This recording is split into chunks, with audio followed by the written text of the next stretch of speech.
Hey, how's it going, everybody, and welcome back to another HGO Spoilercast. I'm your host for today, I guess, Ethan, and joining me is my good friend Hunter. Hey, Hunter, how you doing? Oh, I'm doing just swell. It's good to be here. It's a lovely video game. Yeah, it's somewhere. Oh, there it is. You've got yours is in better placement than mine. Mine is in an awful placement. But no, we're here. We're back. I love that this was the year that we decided to make Spoilercast its own separate series, and it was also the year with the least releases that deserve a Spoilercast, so it's just, like, in the air. This is, like, our second one of the year, I think, and the first one was Strikers, like, 6 months ago. Yeah, the other thing we've done is Persona. Yeah, it's because most games don't really need a Spoilercast, at least most of the ones that have come out this year. Yeah. But hey, this one definitely does. So yeah, welcome on in, everybody, to the Life is Strange True Colors, Life is Strange 3. I have just been referring to it as True Colors. Me too. Just cut off the Life is Strange. But welcome on in, where we're going to talk everything. We're going to spoil the heck, because we're still in the first minute, out of Life is Strange True Colors. So this is your spoiler warning. How we usually do spoiler casts is we give our general thoughts at first, like the first 5 minutes, we give our final impressions, if you were, with no spoilers. So if you do want to quickly hop in for 5 minutes, see what our overall thoughts and opinions on where we should play it, we usually do that, and then we'll get straight into spoiler talk, where everything is on limits, not off limits. So yeah, look forward to all that. Remember also, if you do want to just see our general impressions, what are you laughing at? The on limits remark got me after a second. I was like, it was a thinker, dude. It was that way. Yeah, it's a thinker. I was sitting there, I'm like, what's the opposite of off limits? I guess it's on limits. No holds barred. No holds barred. But yeah. If you want to, we do have our first impressions, and we might even have a review up. It might have been Life is Strange week.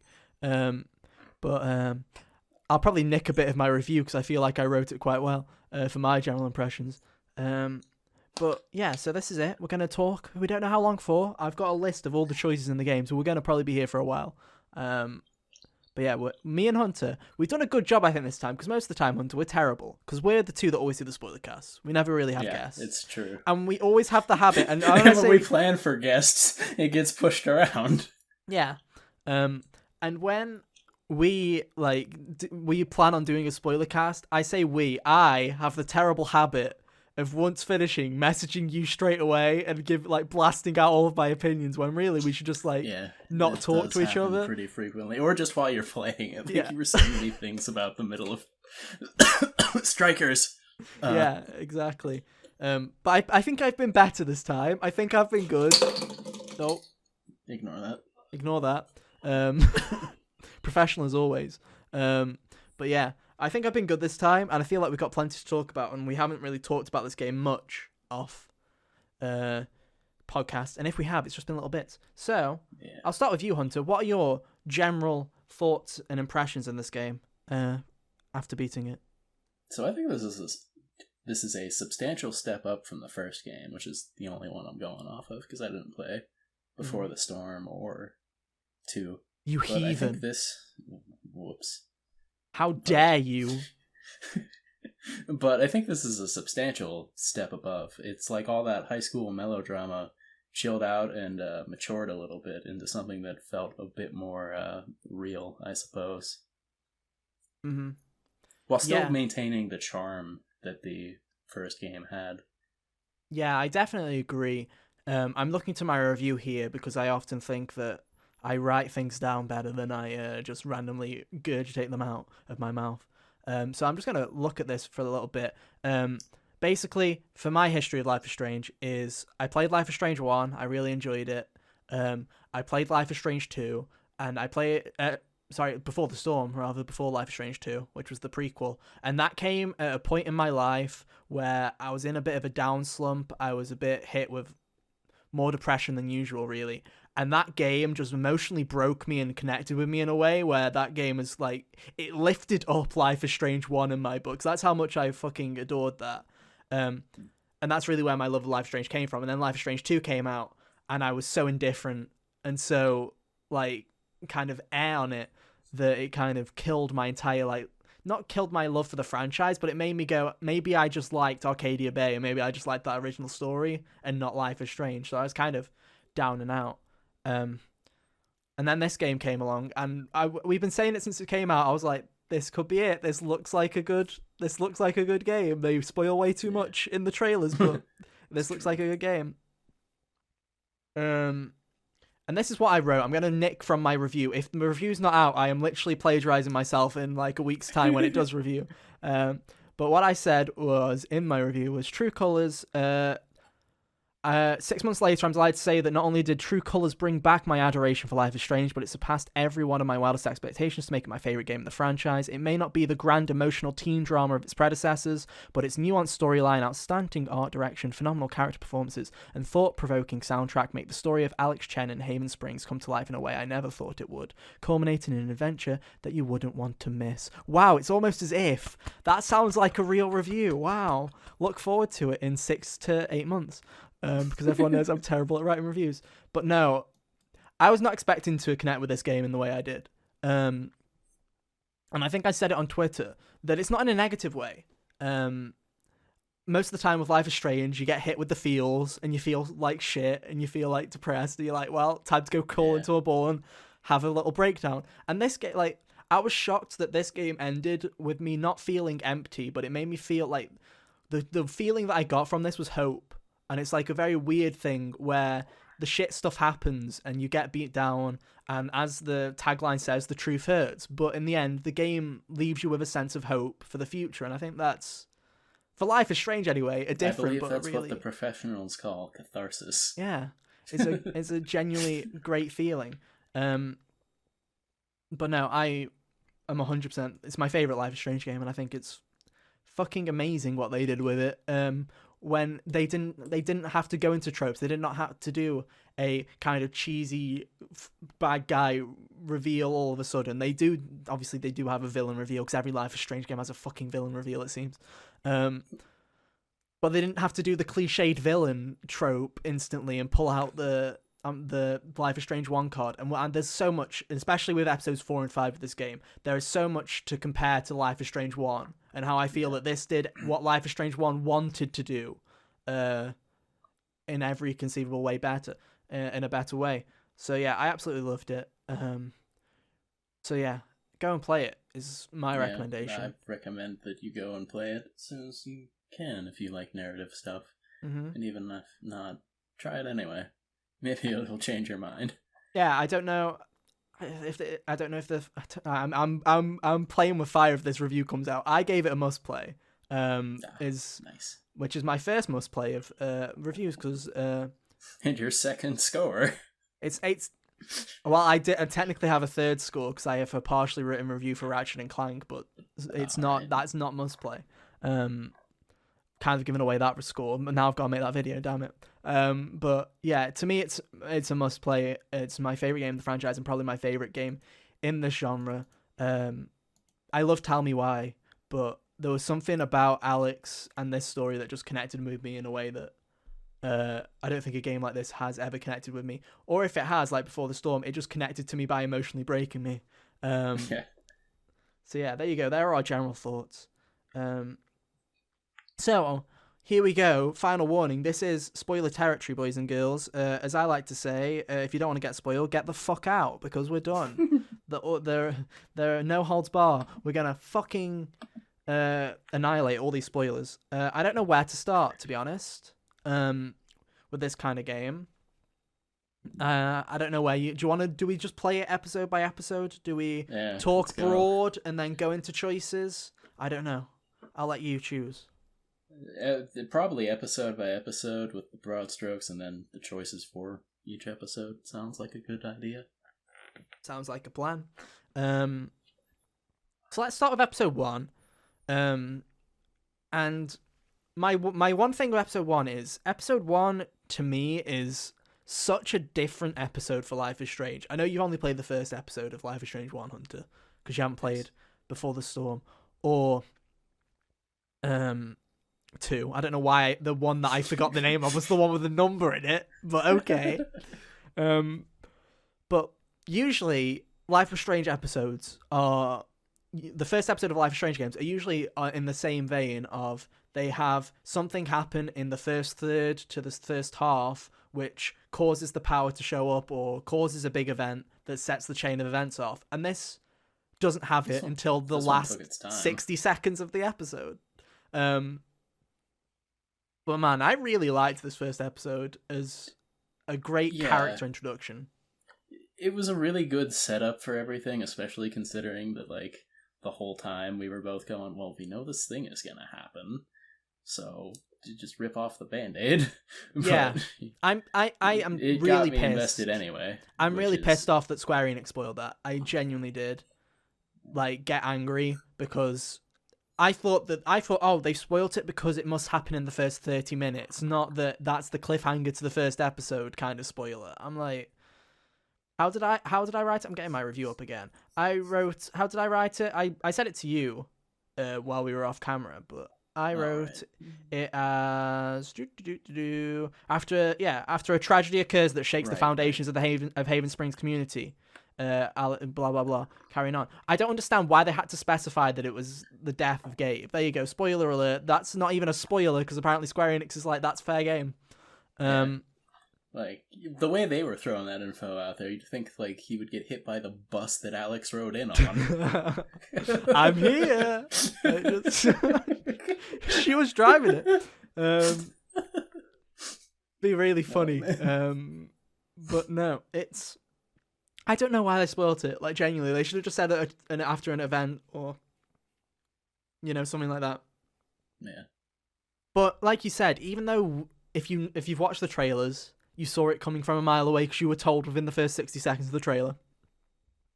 They do a great job building it up in a way where I can respect it even though I know the outcome.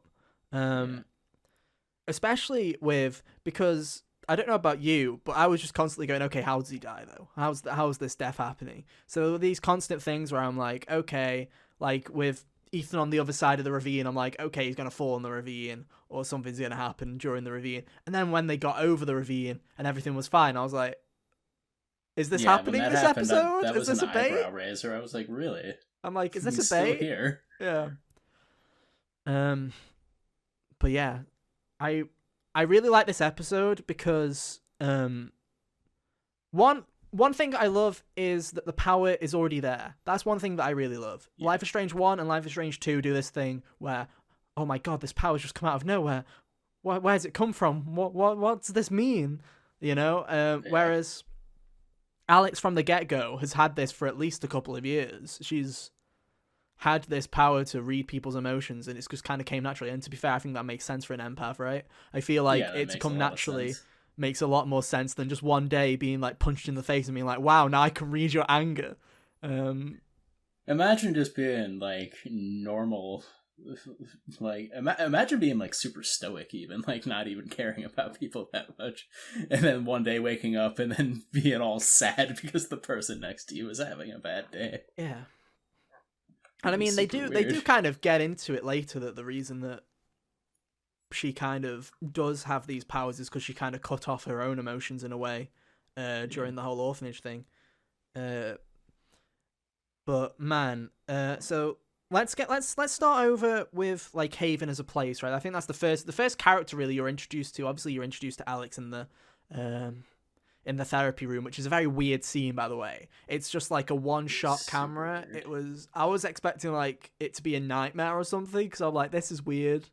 Yeah, why isn't it panning the doctor? Yeah, why isn't the doctor being shown? You've made so many character models for this game, you really don't want to just make another one for the doctor? But yeah, it starts with that. Obviously, you meet Alex, but the first character you really meet is Haven, which is what I loved about Life is Strange 1, is that Arcadia Bay is a character to me. It's not just a setting, it's a character. It feels like a real place. It feels like whether you're at the diner or whether you're at the school, it feels like it has this aesthetic and it has this kind of personality where you can tell where it is. It has this atmosphere. Like, yeah, it did a lot of the legwork for my opinion of that game being, okay, some of this stuff is super like goofy, but I do like living and interacting with this world. Yeah, exactly. Haven And does a similar job. Man, that scene just right at the beginning when it just on the bridge, very good. there are so many There's moments so in this many of game those. where I was literally pressing the share button like so often. There are quite a few of them that I did not like. I've shared some on Twitter. So if you head to my Twitter, you can see some of the screenshots. But so many of them I didn't show because they alluded to the spoiler. Because a lot of them are like empty chair to the side of her, or like there's empty space and stuff like that. So I'm like, can't really show those because I'll feel bad. Or like the picture of Gabe's death, the picture on his like little shrine will always make me Oh fucking yeah, laugh with the cougar it's a good sign. I'm like, picture. god damn it. Oh man. It's like everyone was just like, nice, yeah, we're using the cougar photo for him on his memorial. Like, Oh man. um, but no, back to Haven. Like, it's such a gorgeous game. Like, honestly, the Yeah, art it is. direction is top notch, and it's such a good setting. It feels like a Life is Strange setting right from the get go. Absolutely. One of my main problems with Life is Strange 2 is it's a road trip, and the problem with that is Life is Strange. Again, I always feel like the location is a character, and you don't really get much of that when most of it is barren roads and random places you only ever visit once. Which is why in this game I really appreciated that when they say Haven is a small town, they literally mean we built out the whole fucking basically the whole main street in the town, and that is your area that you're walking around most of the time. I really liked that it wasn't like okay, you can only go to the record store now, and next time we'll open up a little bit more. They did that with the park Oh in a yeah. way, but most of the time, as soon as you're there, you can walk up and down that street all you want and have a look around. Yeah, it's only until you try going off to like one of the side. Some of the alleys are open, but a lot of them she'll be like, now's not the time. Now's not the time to wander off down a dark alley. But no. So obviously, you meet Gabe, who's the brother, who I really like, by the way. Not in the game Yeah. for long. In the game for like, well, he was in it more than I thought he'd be for someone that was dead. I was like, Yeah. he Did shows a up in quick job episodes. at endearing himself to me. Do, It was honestly, the gnome puns. yeah, obviously with you, but they did a great job of instantly, like, you can tell, like, it just, they don't need long for them to feel like siblings. It doesn't feel forced. It doesn't feel like they're going, get connected to him so that we can go and kill him off in like 2 hours time. It just feels like this instant. It's been a long time since they've seen each other, but they kind of instantly reconnect, and they both kind of instantly get back to it. And it feels like it. It doesn't feel like this cheesy kind of, oh, we've been lost for so long and now we're going to be best friends forever. It does genuinely feel like a genuine relationship, and I really like that. Which is the same way how I feel about Steph and Ryan in this game as well. Yeah. Not only in relation to Alex, we'll get into that a bit later, but especially with Ryan and Steph's relationship with Gabe also feels super genuine in the short time that you get to encounter that kind of dynamic. You obviously see it a lot more with Ryan than you do with Steph, because Steph kind of just doesn't fucking exist until episode 2, really. Yeah, she's been there very sparingly. But no. I'm just trying to think. Other characters that are really important. Obviously, you have Eleanor, and you have, God, what's her adopted granddaughter, Riley, that's it. You have Mac, who was very much, to me, was basically, we're going to try and bait you with another Nathan again. I was like, you're not fooling me this time. He's probably a decent guy that's just a bit of a prick. And then, oh, shocker, he was. I was like, oh no. They were like, plot twist, he was all right. I'm like, yeah. Wow, shocked. Here's my shocked face. But you obviously meet all of those. You meet Ethan, obviously, and Charlotte. Yeah, I was really pissed off that someone had my name in this game. I'm not gonna lie, especially when it was the annoying kid. I'm like, damn it, it's the fucking kid. He wasn't the most annoying kid in video games. He was much better than much better than Daniel from Life is Strange 2, who. I instantly, like, every time I'd be like, just leave him on the side of the road. Just leave him. Just go. Run away. But Ethan seems a lot better. No bias. No bias, not name bias anyway. And to be fair, I'll give the fair play that it took me a while for it to click. Like when he started talking about him going to the mines or whatever, at first I was like, oh, it's fine. And then it wasn't until they brought up the option of telling Gabe whether to tell Gabe about him going to the mines or not, that I was like, oh, that's probably where he fucking dies, isn't it? Yeah. Out of curiosity, did you tell or did you keep the secret? I kept the secret. I ain't You no love- snitch. I'm a snitch, dude. I'm a snitch. I'm not trusting a 10-year-old. Are you fucking kidding me? I mean, if he dies, he dies. Yeah. God, you got me there. Fuck.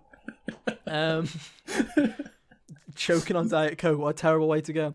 But yeah, I just thought maybe I knew Gabe was Maybe it would save him. Maybe it will save him. I don't know. Maybe I could change fate. What happened anyway? Pardon? What happened? They What just would said, Gabe do? he told Charlotte, and then Charlotte was like, "I'm sending him straight home instead of letting him do whatever." And then he still gets away anyway. Nah, But Gabe's figured like, we something know like where that he had is. to Gabe's like, happen. we know where he is. Like, Gabe's like, it's a good job you told us because we know where he is at least. Whereas I assume that if you didn't tell him, that's when Alex admits that she knows where he is and goes, oh, he's he's gone to the mines. And then Gabe's like, shit, and runs off. No, it's peculiar though, because your option would have saved them a few minutes, so you think that perhaps yeah, there was he a would chance live. of something. Like, you think I get rewarded with something, right? Like an extra clue or a trace or something. But no. I'm trying to think about what else happened. Oh, you had before we go to the mines, obviously you met Steph in the record shop, which I don't know if I mentioned it to you. I think I did. I think we might have mentioned this on the first impressions, where I'm like, local radio station in a record shop is the most genius idea I've ever fucking heard of. That is a really good idea, honestly. It's super cool. Yeah, I would 100% like something like that. Ryan's introduction was in the record shop too, and his little sheepishly showing the bird calling thing was hilarious. Yeah, I like that. Oh man. Which, can I say, going in with the Ryan and Steph thing, obviously we knew from the lovely trailer that was not filled with spoilers from Square Enix that there was 2 love interests. And I think we both know, I think everyone knew going in that most people would pick Steph. And I was 100% already in to go with like, oh, I'm picking Steph. I don't care who this fucker is. He's probably a piece of shit because he's a guy. Hey, what can I say? But then with the whole Birkle thing, I'm like, oh, he's a bit of a dork. I kind of like him. And just from that moment, I was like, I like Ryan quite a bit. Especially, there's some stuff in episode 2 as well where I'm like, there's some good moments. When he asked you about what Gabe was like as a kid, which answer did you go with? I told him that he was a dork. Me too. Yeah, that's the obvious answer. That seemed like the much more sibling thing to say. I never compliment my siblings. Yeah. So you get your introduction to Ryan, you get your kind of introduction to Steph. Did you hit the drum kit? No. I don't did. Touch. I did. So I was I'll respect her stuff. No, I did, and Ryan freaked out. Ryan was like, "Do you want to get killed?" And then Alex was just like, "I wanted to see what happens." Her cat, by the way, Valkyrie's a really good name for a cat. It is. That cat's fucking mean.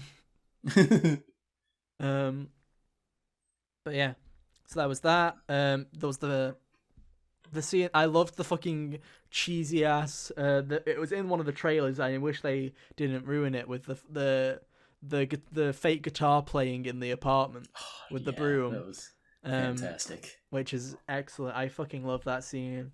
Again, they have a lot of scene with Gabe, but in a way where you feel like you connect with him and you feel like you instantly get him. It's not like they just fridge him and instantly, oh, he's gone, and you're just like, well, I don't feel justified. You feel connected to him even though you have only a short period of time with him.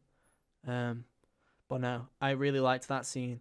And then I guess there's 2 other big choices in episode 1 that we haven't really talked about. The first one is the whole fight that just happens after that with Mac, So Mac bursts down the door Yeah. and is very angry. Oh, we forgot to say about how your first experience with emotions is with Steph being pissed about the LARP Oh thing, yeah. and she has like kind of like a bit of an anxiety attack about it, which Oh is yeah. Ryan's very perceptive, by the way. He like noticed that and was like, yeah, I'm like fucking hell, like that's why like I don't know why, but whenever I've always got in my head that whenever you're playing as a female character and there's a guy that you can tell is a love interest that is gonna be like have a crush on you from like kind of the start, I always think of he's gonna be a dick. He's gonna be a dick. And then whenever Ryan was like actually being like nice and I was actually thinking of others, I'm like, God damn it. It's like he's gonna be a jerk or is just a loser. Yeah, exactly. And there's not really much in between. Yeah. Where this guy was, well, he was still a loser. Well, In yeah, a way, but he's like likable. yeah, he's a likable loser, which is a very hard character trope to pull off, by the way. Because there's so many times it just doesn't work. For example, Warren, it doesn't work. But no, the first scene with where, to be fair, this is one thing I wish they did use a little bit more was the emotions overpowering Alex. It happens a handful of times in the game, but it's mostly early on. Like there's the fear with Ethan, which is a bit later. You have obviously the anger with Mac, and I like some of the puzzle aspects of it as well that they did. But I wish they used it more a little bit. I don't know why. It could have been probably utilized better a few different places. But obviously, you get the fight with Mac, which I loved the beating the shit out of him. It was so fucking hilarious. But it was a really good introduction of how her powers can affect her in a way. Yeah, it was a really good tone setter for how, like, time travel is something that's obviously super convenient, and they have to be like, oh no, nosebleeds. Ooh. At the end of that. Did they ever explain the nosebleeds? I don't think they did they? I don't know. I don't know. I think it was just one of those things where it's like, oh, you can't use it too much, I guess. Yeah. And then, who cares, because it also made a tornado, so the nosebleed was a moot point. I always think that's weird, because Life is Strange 1, I thought that the powers were coming from... I thought that the powers were coming from all the paradoxes and everything that were being created by Chloe being alive, right? That's what I thought that was what was kind of... The whole her emotions in that moment of Chloe nearly dying is what kind of ruptures, like kind of splits the path, and that's why the time powers could show up. And then from this point onward, they just don't care now. They're just like, freaky powers, cool, right? Like, Yeah. I kind of like that, to be honest. I kind of like... There's no need to over-explain it. It's just kind of like, oh, supernatural stuff, sure. Yeah, but it's always kind of funny when you look back at the first game, which is why I'm kind of looking forward to the remasters, which I will probably pick up, because I do want to play 1 and Before the Storm again. But I do love how much they go into the time travel power in a way where they're trying to make it feel like there's a reason for her having the time travel power, whereas now they're just like, yeah, she's an empath. Pretty cool. So yeah, obviously you have the fight, which I love. I love Mac's reaction to it. I genuinely do. Like, it's fucking crazy. Like, I love that. Oh, yeah. You break into someone's apartment and get beat up for it, and they're crazy. Yeah, it's the funniest thing. You obviously have the. Did you tell Riley the truth about Mac, or did you lie? Oh, when he was like talking smack about Gabe, I definitely told the truth there. Oh, I told the truth with that one. I feel like that's the easiest choice. I don't have the percentages. Oh, no, I do. 71% of people chose that one. 29% lied. Why? 29 is a bit high there. I don't understand. Yeah. And then the other big choice was obviously on the roof. Before we go to the mines, we will talk about the mines in a second.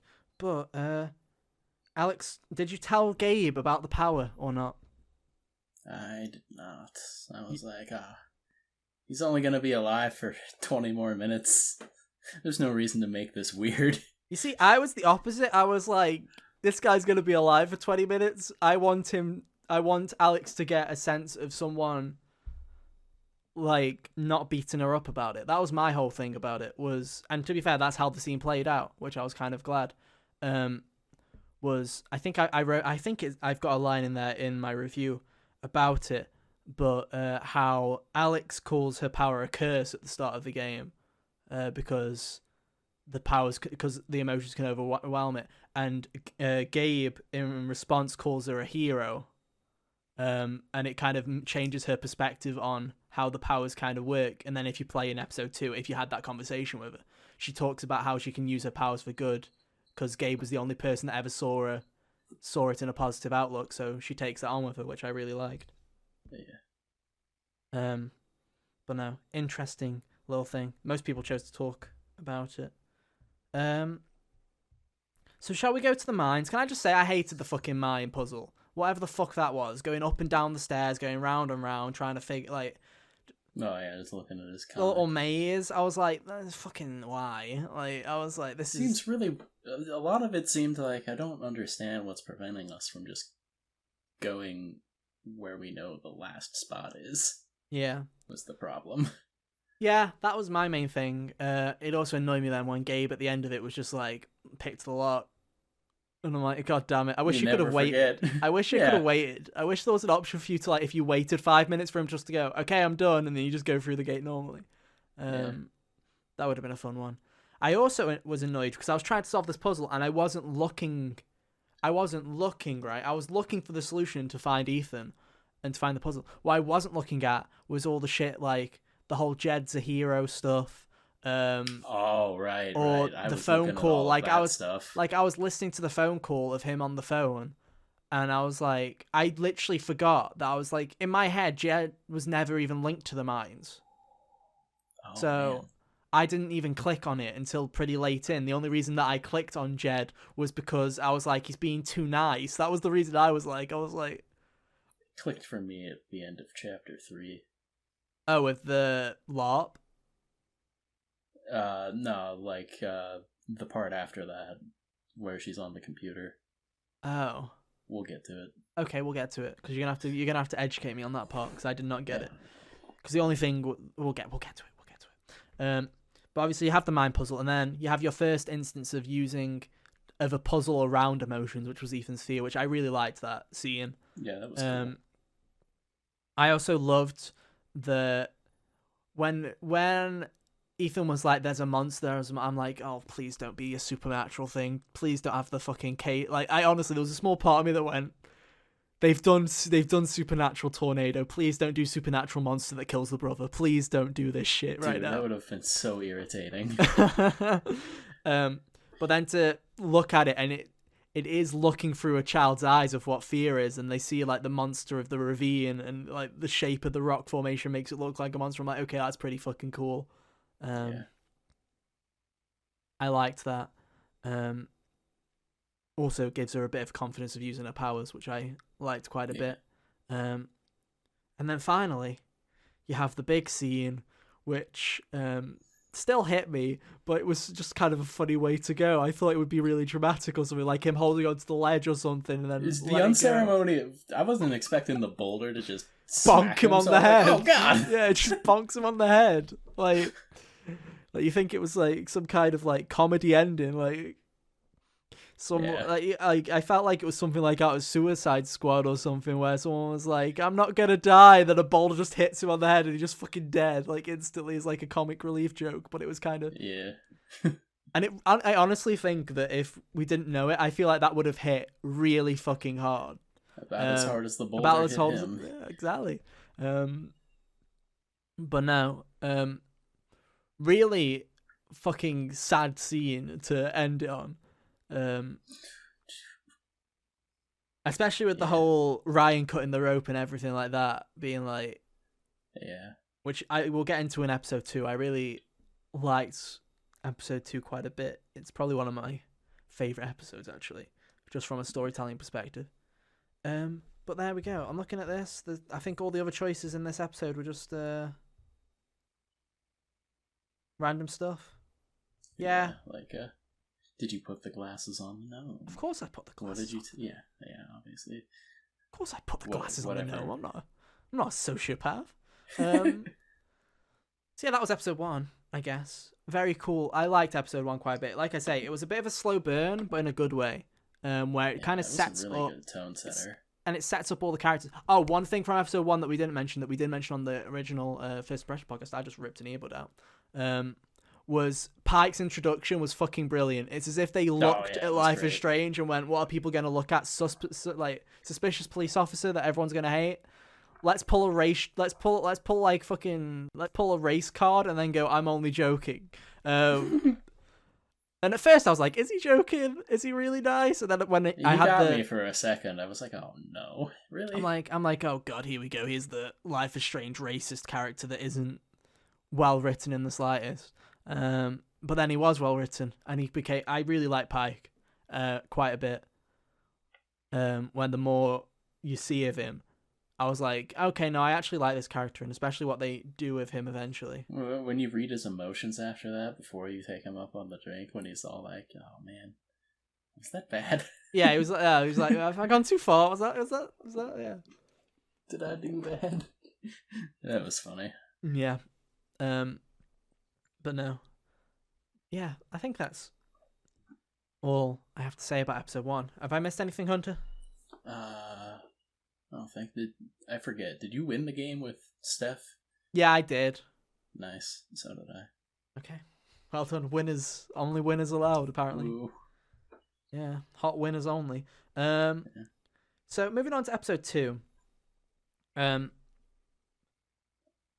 reason I think episode 2 is super interesting to me is just because of it not necessarily being like a time to start hunting shit down. It very much is a episode that is 100% dedicated to grief and in different ways. You just slow down and feel everything first. Yeah, like genuinely. I think the episode's called Lanterns even. And it is, or Lantern. And it genuinely is just about the grief and stuff like that. So one, I thought the wake scene was pretty interesting. Where I kind of felt the same way as Alex did, where you're just hearing a load of strangers talk about your brother, and you're just sitting there going, I only knew him for a day. It's really, like, it is kind of like an uncomfortable scene, especially with the argument. Especially once that happens. Did you back up? Did I back up Ryan? Yeah. Yes. Okay, same. Good to know. I promise you guys, I have checked the stats. We do differ quite a bit, especially near the end. Me and Hunter start to differ quite a bit. So I really liked the wake scene, and then obviously you get stuff like Jed saying that you can have the apartment for as long as you want. I'm just like going, oh, what a nice gesture. You know, what a nice... Not suspicious in the slightest, me, because I wasn't suspicious of anyone, really, until the end, and I was like, I've run out of characters, it's you. I've run out of characters to... I wasn't suspicious of him yet. I was just... That seemed like a nice thing to do, since, Gabe was already living there and all that. Yeah. I know we haven't... In fact, we haven't talked much about Alex, but I just want to say, Alex, as a character, might be one of my favorite, if not one of my favorite video game characters of all time. I have never related to a character more than I have Alex, which I think is funny in a way, because I did not go in expecting this. She is pretty great, to be honest. Like, she's fucking monologue.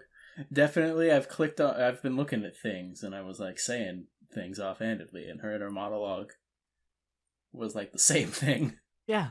100%. And it's just like, even the internal monologues, usually whenever I heard Max or Chloe or Sean do the internal monologue thing, I used to always just be like, oh, this is so cringe. Like, they're just sitting there and they're like introspecting, and Max with her love it or hate it indie film kind of dialogue, just spewing out Bigfoots. They do stomp. Terrible. But with Alex, like, every time I was just like, and I think this is props to her performance, like her, I don't know, they did performance capture for this, so I don't know what to say. That her actor, fucking phenomenal job, and just I connected with her a lot. As someone who has had terrible mental health, and also just from that, like, in big ways like that, with someone that's coping with mental health problems, but also in small ways, like her keeping her childhood stuffed toy and still having Oh it yeah, there and talking to it. I do that like a fucking weirdo. I still have them I respect there. it. Yeah, and it's just like I don't know why, but I think the main reason that I love this game as much as I do, and I can see that people won't like this game as much as I like it. It's very much a subjective one. I think the game's great, but it's like I can still see people liking Life is Strange 1 more. Um, because people will always be like that. I feel like life Yeah, that's just how franchises are. But no, I really related to Alex a lot. Um, and man, she's fucking great. Like genuinely, she is great. um, a big step up from previous Life is Strange protagonists, in my opinion. Actually felt like a human being. I was actually shocked, not just a monologue machine. Um, so obviously, I loved walking around the apartment as well, and just having those moments of just picking up his stuff and just seeing like what the Yeah, kind of person he was. Again, picking up on cues from his apartment. It's kind of cool. And then also you have the whole Steph scene. That was episode 2, right? With her being fucking yeah. sad in When the she apartment. walks, you see, the wake was a bummer, but that was the one that got me real good. Was just, well, you're looking around and then you see their stuff, and you suddenly get hit with a memory that ruins your day.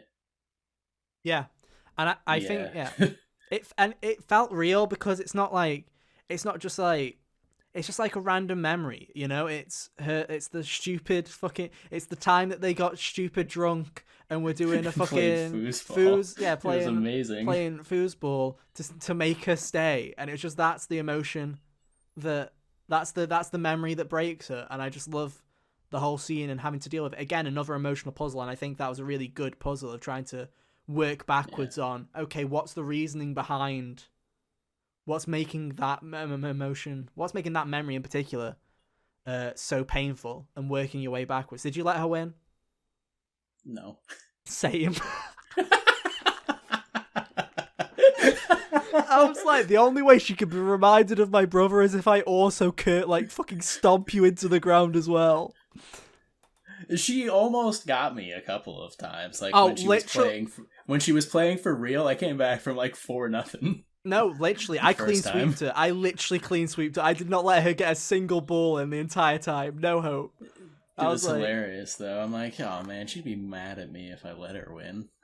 yeah, that's what I thought. That's Yeah, genuinely that's my like reasoning that's the was kind of person she seems like she is. So time I'm to like, I curb, gotta do my best. time to curb stomp her so she remembers who put her in her place originally. Like, you know, it's like, but no, I really liked that scene. It was a good introduction to Steph as a character who is in Before the Storm, but isn't a huge character in Before the Storm. So it was nice to see her again, but I don't genuinely remember it. Like I say, when the remastered collection comes out, I'm 100% playing these games again, because The especially for DLC is Steph, about Steph like before this game, isn't it?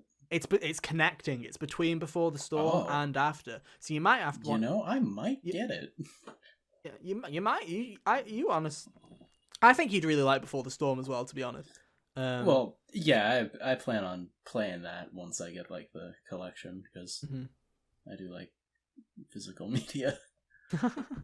um, but no, Steph's pretty cool in that scene. I liked quite a bit. And then you obviously the whole chapter is all focused about time to get Mac to spill the beans because Mac says there's no phone call.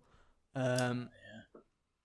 And I was like, obviously he's lying, but the game is trying to do a But classic Life is why? Strange thing and making him he must be guilty, you know, classic kind of he's lying. Like, and I was like, okay, Yeah, I what's was the like, real well, reason? no, he isn't. That's too easy. Mm-hmm. So the whole episode is all about trying to get him to talk. Which, to be fair, episodes in this game a lot shorter than normal Life is Strange games. Yeah, I feel like that's probably the fact that they feel like they can pace it however they think it needs to be because it's all coming out at once rather than, oh, well, it's got to be big enough to warrant coming out now. I also kind think of it's thing. I think it's the perfect length for this kind of game though. Like I finished it in like 10 hours. I think that's like a good length for this kind of thing because there's always I always Yeah, this felt better paced than the other one for sure. It didn't feel like there was any, like, the other game, there wasn't necessarily a filler episode, but there was enough filler in it where if you put it together, there was a filler episode. Yeah, we've always said that it's like there's enough content to literally cut a whole episode out. Life is And I Strange don't 2, feel I like that genuinely think was- there is enough to cut like 2 episodes out, to be honest. And I don't feel like that was the case so much here, or at least if it was, I liked it more. No, Yeah. I 100% agree. I think that there is less filler. I feel like it is more of a streamlined experience on the whole.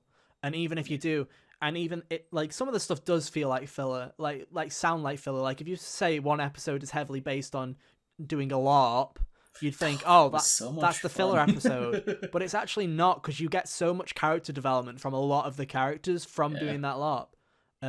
I mean, even the whole Jed thing. I Yeah. did not realize, I was an idiot, that he was the bad guy in the LARP, and I didn't even think to go, maybe that's foreshadowing. I didn't even think that. I was like, oh, no, I guess that technically was foreshadowing. But yeah. The one scene that I feel like we should mention is the whole Eleanor thing. This is where the Eleanor's little subplot comes up. I know that this is where we start to differ, because you fucked this up royally. I did. So, first of all, the first one is, did you remind her of Gabe's death? Because obviously you have this whole scene with her and her Alzheimer's, her dementia. Yeah. And, man, that was a powerful moment, to be honest. And Yeah, it's a it side was. thing. It's just, It was a bummer. I wondered Dude, if they were going to do it. I don't want to get old enough to have to go through that. Yeah, it's, Honestly. yeah. But anyway, no, that was the big mistake from me here, because it set off a chain of other things now that thinking back on it.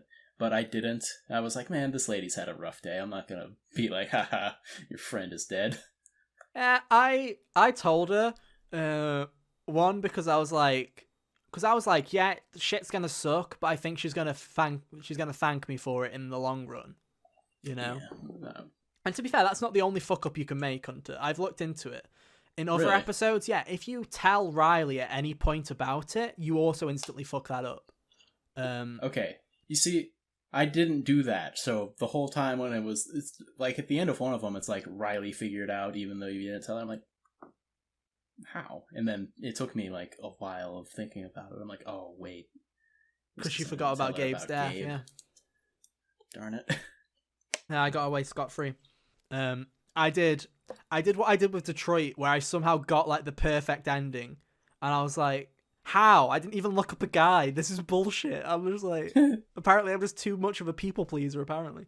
But no, I really liked the Eleanor scene, because I was like, I wonder, because they're talking about emotions and memories, and like, are they gonna do something like that? And like having all the walls kind of like all the environment kind of go white and fade out and everything kind of jumbled. I was like, that was a really good way to represent it too. and it fucking sucked. Like it, like it felt I was like, man, like shit. And you're like, this is a oh, bummer. yeah, Give me a break, game. You already made me sad. yeah. So that's one. There's another one. Did you take the Typhon money? Did you tell Charlotte to take the Typhon money? Charlotte is Ethan's mum, and Gabe's a girlfriend who was also grieving. I told her not to do that. Yeah, I well done. We're both in agreement with that. Apparently, 38% of people told them to take the money, so sellouts. Yeah, I don't know. Maybe those 38% are parents or something. Who knows? Yeah, I'll just take the money from the suspicious corporation. Like, I'm definitely in a position where I was like, nah, screw them. I don't care about your stupid kid. Screw them. Yeah, I was like that. I was like, Ethan will live. He doesn't need. He doesn't need a meal Ethan today. would have been disappointed in her anyway if he knew that the money was coming from the mining company that killed his adoptive father. Mm-hmm. I'm looking at my choices here. Just some of the menial ones, and I like interacted with a lot of stuff, right? But apparently, I left a mess in the bar that I never even noticed. That's one thing. My run was not perfect. I missed one of those too. Like, Yeah. I cleaned up a couple of them and missed, I don't know. Yeah. I also left a happy face on the dartboard. Did you change it? Yeah. Oh, you miserable person. I was like, no, gotta look at the And positives. then I'm like, make it reflect. But no, did you call your character Alwyn for the roleplay, the LARP? I did. Well done. Same. So I'm just trying to think here of what else happened in this episode. Was the thing with the bird watcher in this episode? Just out of Yes, it was. curiosity?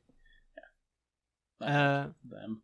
When I saw in the trophy list that there was quote unquote side quests, I was like, oh, this will be interesting. And for them to just be like 3 button presses of like bird watcher looking for bird, find bird, tell bird watcher, get a trophy. I'm like, okay, that'll do, I guess. I wish it was a bit more substantial, but hey. It was a nice little thing in the next episode when she was bragging about finding it. And, I don't know, much like the guy she was talking to, I don't know how you win a bird watching competition, but I watched the bigger bird. But it was funny to hear that banter happen because I helped her.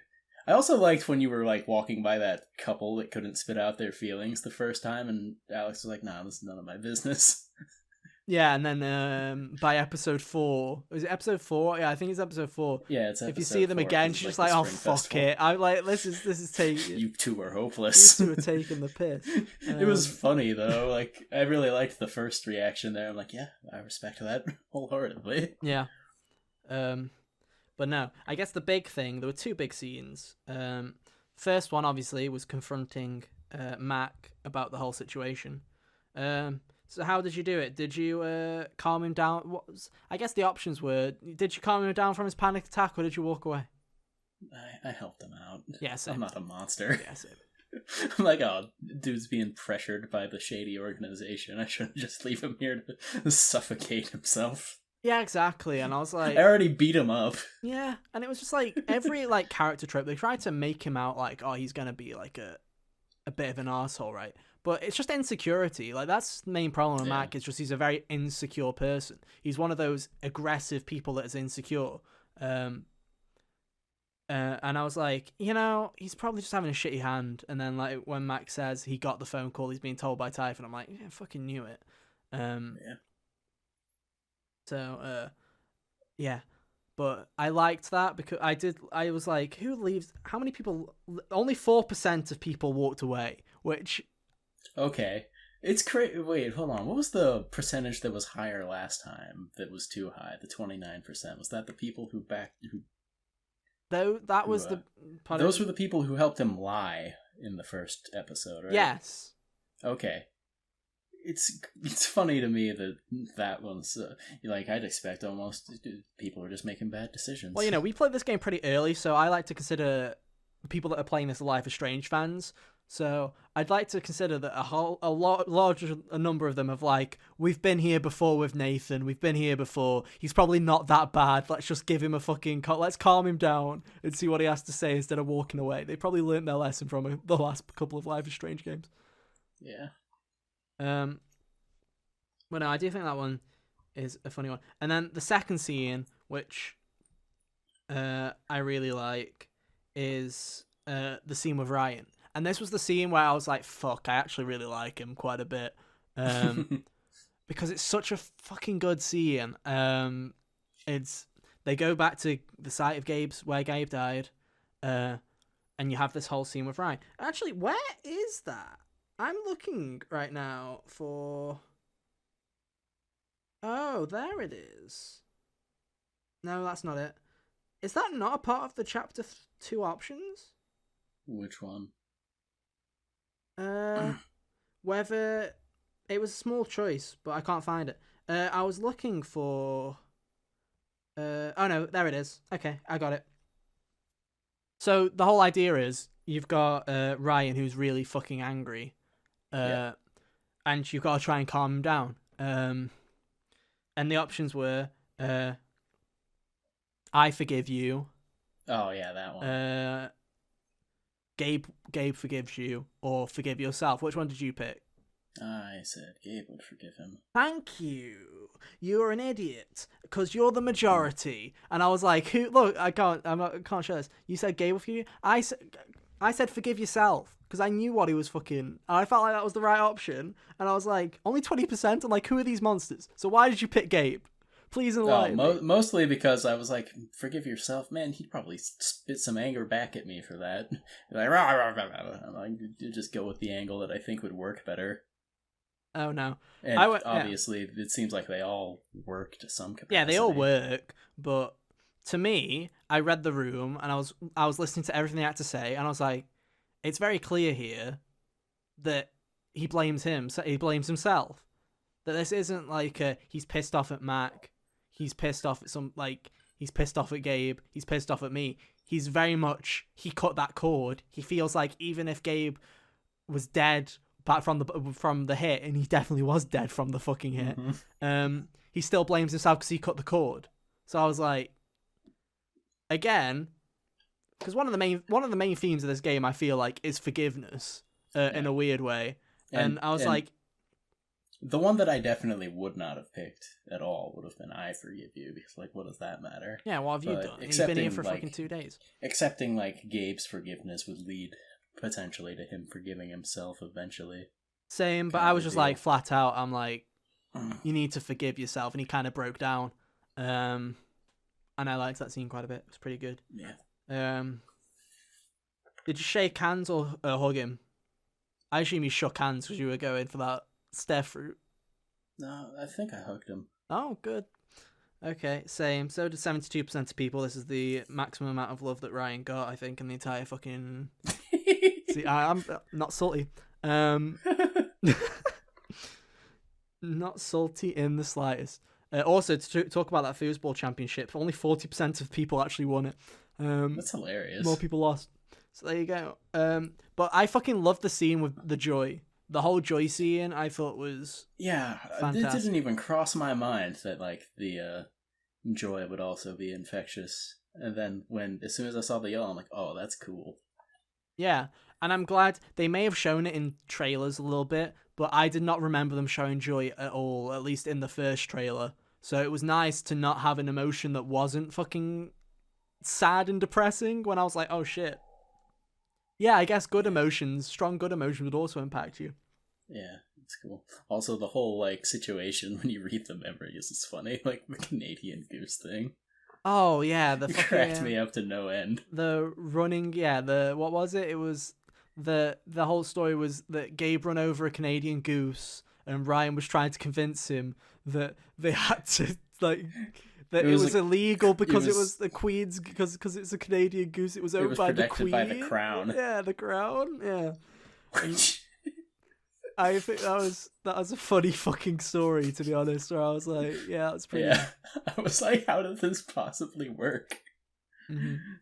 Yeah, I liked it quite a bit, and then she tells him about the power, and that's what I liked about Ryan was that you obviously have all these scenes that set him up. And to be fair, I give Deck 9 credit. They gave Ryan all this setup because they knew that all the horny Life is Strange fans would go for Steph, so they were like, we need to give him something so that somebody chooses this damn something route. that it feels like he matters. Yeah. Still.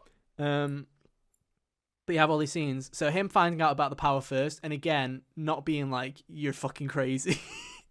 Just being like, oh, that's cool. I kind of liked that quite a bit. But I liked episode 2. I also just liked how it ended on that kind of note. Like, I loved how this game didn't go, oh, we need to do cliffhangers. It was all coming out at once. They were like, we don't need to do cliffhangers. We can just end it on that happy note. The lantern scene, like, on the bridge was cool, too. Yeah, I liked the lantern scene. Oh, that's right, because of fucking... Is it Diane? Diane? Yeah. I was suspicious of her already because I was like, wait a minute, what's-his-face was talking to a lady that was... I couldn't even remember, like, the specifics of her, but I was, like, fairly confident she... Yeah, Ducky. Yeah. Ducky was talking to her, and, like, while I was playing through in my head, I was like, was she the mining person? Yeah. And then I'm like, oh, yeah, she is. When I got to the end, we're gonna get to Diana in a bit, especially in episode 5. God, I have never wanted to punch someone more in my life. I was literally, it was like Thursday night, it was like 1 a.m. I was supposed to be getting to work in the morning. I was up in 6 hours, and I was literally, fuming. and Americans, pardon my language here, I was literally like screaming punch the cunt about 6 times, like throughout the entirety of it. I was literally just like, oh, get it. I can't stand her. But I thought that was cool seeing all the joy from everybody, like seeing again, like all the joy, and then looking to the right and seeing her have was it fear or I think sadness? it might have been sadness. Yeah. I don't know why it was sadness. I feel like fear would have been a better thing here. Yeah. But hey, it was, or it was. Oh, maybe it was sadness because she felt like she was to blame. Yeah, that would probably be it. But I don't care. She lost all kind of good fucking, but she lost any kind of good fortune in the later episodes because literally I've never been so fucking angry at a character. But we'll get into it in a bit. So there we go. That was chapter 2, and we're already an hour in. I told you it'd be a long one, boys. Buckle Oh, up. baby. Right. Chapter 3. Was chapter 3 the No, chapter 4 was the LARP, right? No, chapter 3 was the LARP. Chapter 3 was the LARP. Chapter 4 was the Spring Chapter Festival. 4 was the... Yeah, chapter 4 was kind of short by comparison. Yeah, it was only like an hour and something. Like, it's not very long at all. Definitely short. So, obviously, this is the LARP. Fun one. We'll get into everything here in a little bit. Yeah. Did you choose Ryan or Steph to distract Diane? Oh, I chose Steph, and it was hilarious. Oh, did you? Okay, we're going to have to discuss what these scenes are, because I chose Ryan, so this will be interesting. You go through the Steph one first, because I want to know what this one was. So basically, it starts by her. I imagine it goes both ways. Alex starts and talks to her, and then you text them distraction if it's needed, right? Well, basically, Steph just comes over and is like, "Hey, so what's your deal? You want to get a drink or something sometime?" Yeah. And Diane just kind of like and then she looks over to Alex and like, "Am I flushing? I feel like I'm flushing." and then the like awkward flirting happens for a few more seconds while she takes the flash drive, and then later when they go upstairs, Alex is like, "Steph, I think you may have very well awoken something in Diana." It was such a good line. Yeah.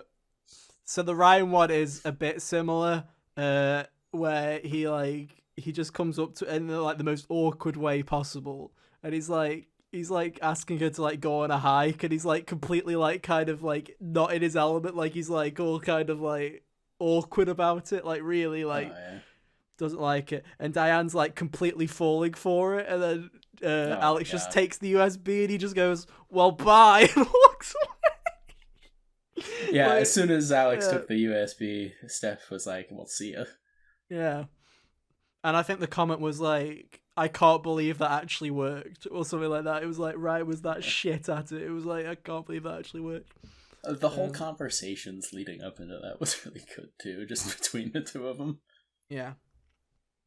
It was very much an interesting little thing. So obviously, you get the USB that's going to go and get decrypted by our tech wizard Riley, apparently, because Riley's just a smart person.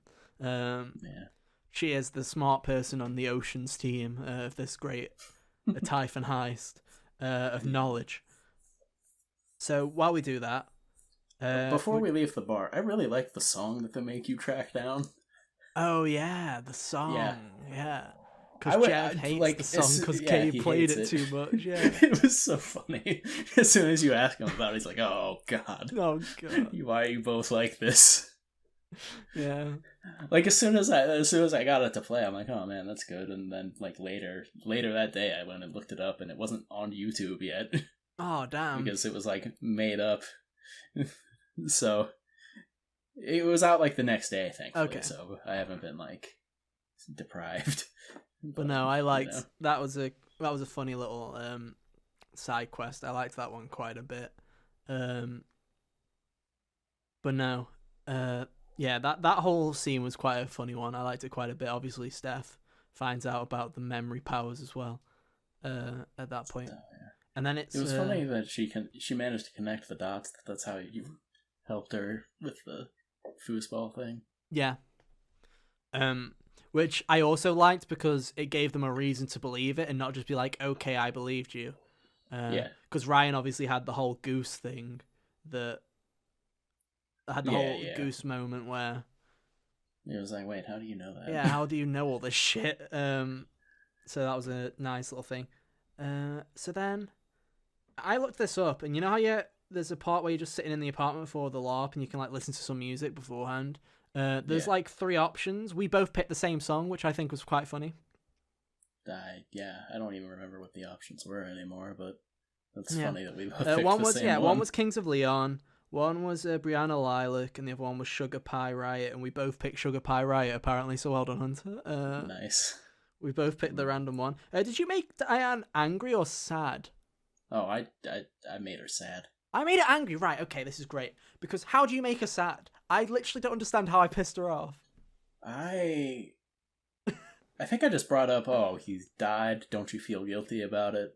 Blah, blah, blah. I didn't get the chance to know about my brother as much as these other people took it away from me. So on and so forth. That's I think interesting. is the angle I was playing with. I didn't realize that there was, because, by the way, angry is like 25%. So I was like, wait, sad's a thing? That must be rare. And I'm like, oh, wait, no, I somehow got the minority pick? How did I piss her off?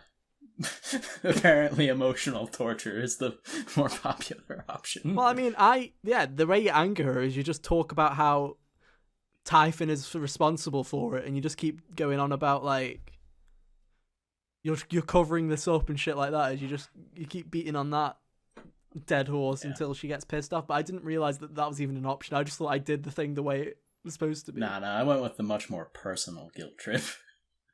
Yeah. So that's cool.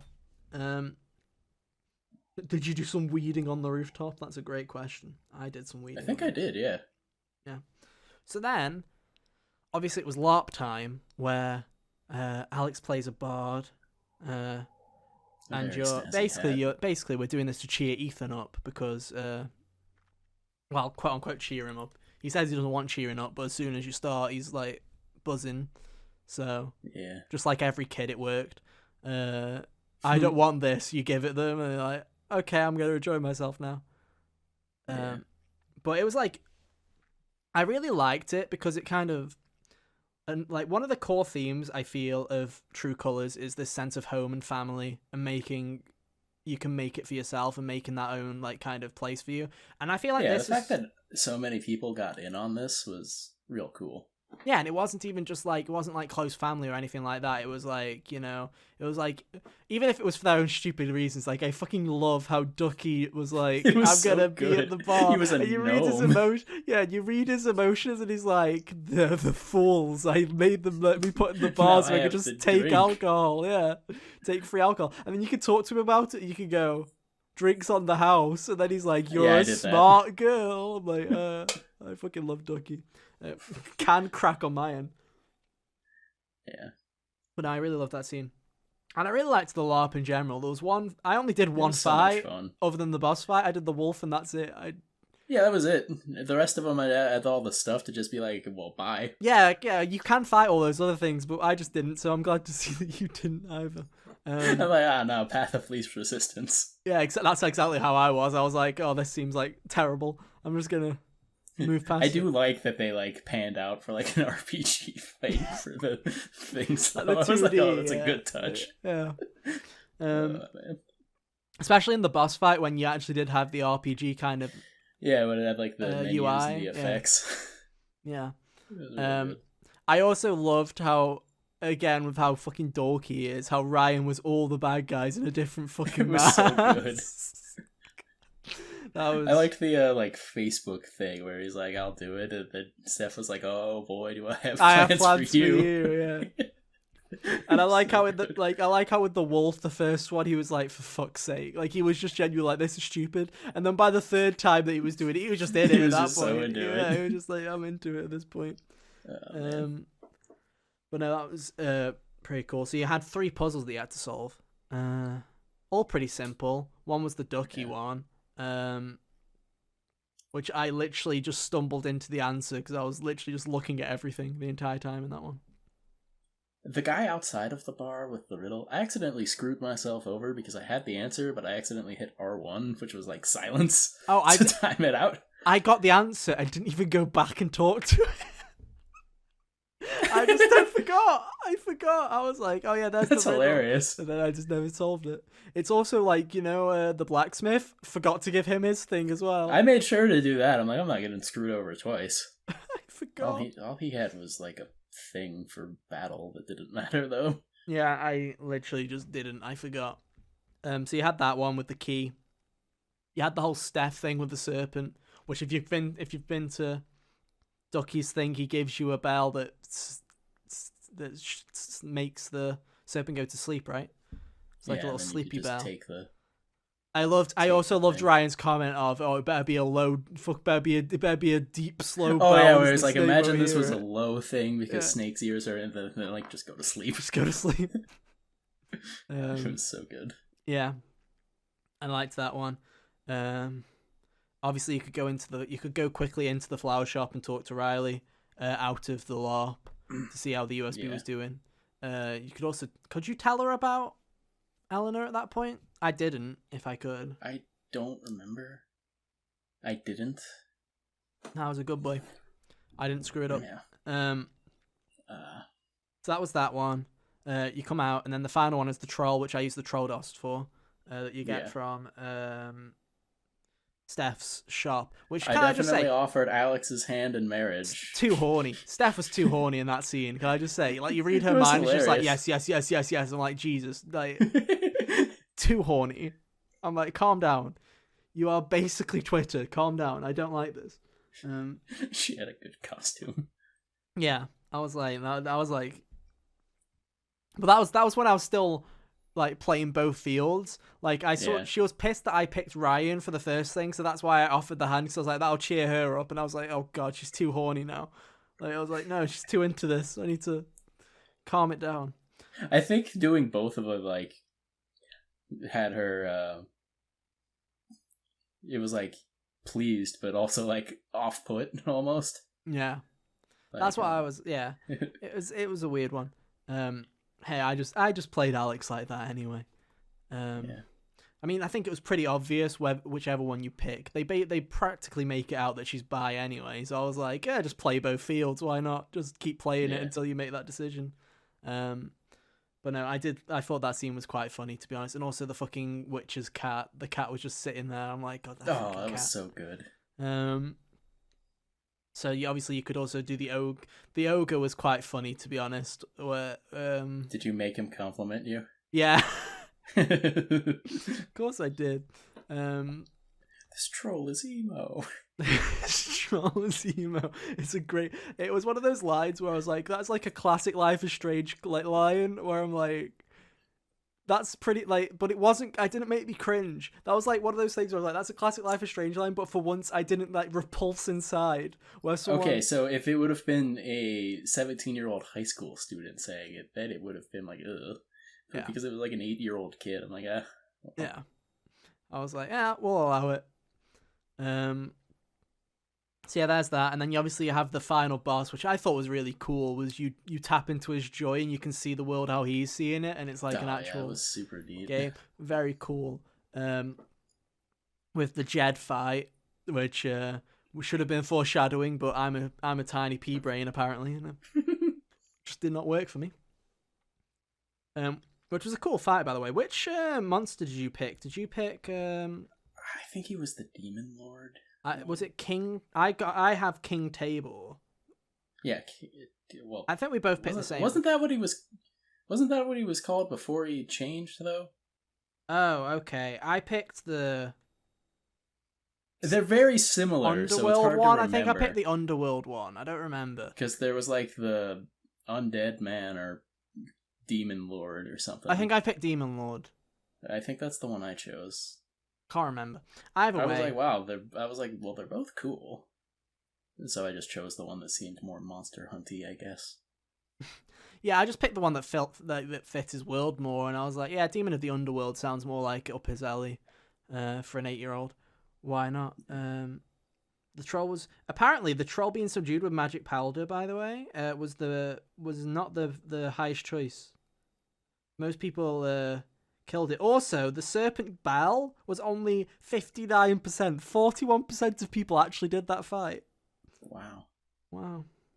There you go. I guess you learn something new every day. If people didn't realize, I have taken a photo of every result screen. That is where I'm getting these results from. I did not write them all down. Don't worry.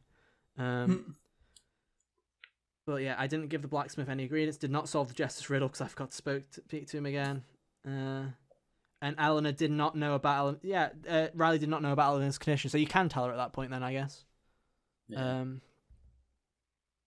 But there you go. And then obviously you have the LARP. Obviously Ethan really enjoys it, but then you have that moment where the explosion goes off and it kind of... Oh, yeah. I was like, oh, way to ruin it, Typhon. Yeah, I was like, way to ruin it, Typhon. Fucking arseholes. So yeah, that happened, and then he went away, and then you had Eleanor's. We had Charlotte's anger. I forgot about this. Very important scene. Cause she didn't back you up. I assume you fucked this up. Yeah, I took the anger from her and left her feeling all empty. So the thing there, the way I rationalized it, which I wasn't really thinking about the fact that Ethan was like leaving for the weekend or whatever. I was like, well, I can't have her just beat the kid up. Yeah, like, what if she lashes out at the kid? I'll feel bad if I am somehow the cause of that. Yeah, the way I rationalized it was like, I was like, she was like, I could take the pain away, and I'm like, no, that's the kind of pain that should never really go away. In a way, I'm like, she needs to deal with this herself. She can't have the magic button. Where we'll get into it in chapter 4. I was very much sitting there with Pike going, oh god. I feel like I was right with the Charlotte thing, but I'm like, this time, what is the morale different? Because it's my morals different because it's fear instead of anger? I was on like the flipped version of that, where I'm like, I feel like I screwed Charlotte up, because when you take away the anger, she's just walking around like she doesn't know what's going on. Like she's a zombie, yeah. Yeah, like, I don't really, like, she's not feeling anything. So then when I got to the thing with Pike, I was like, okay, so I'm pretty sure I messed that up, but I'm not signing this paper. Yeah, but it was a really powerful scene as well, because I was like, oh, I guess... The whole imagery with the sculpture and all that was really good. Yeah, it was really cool.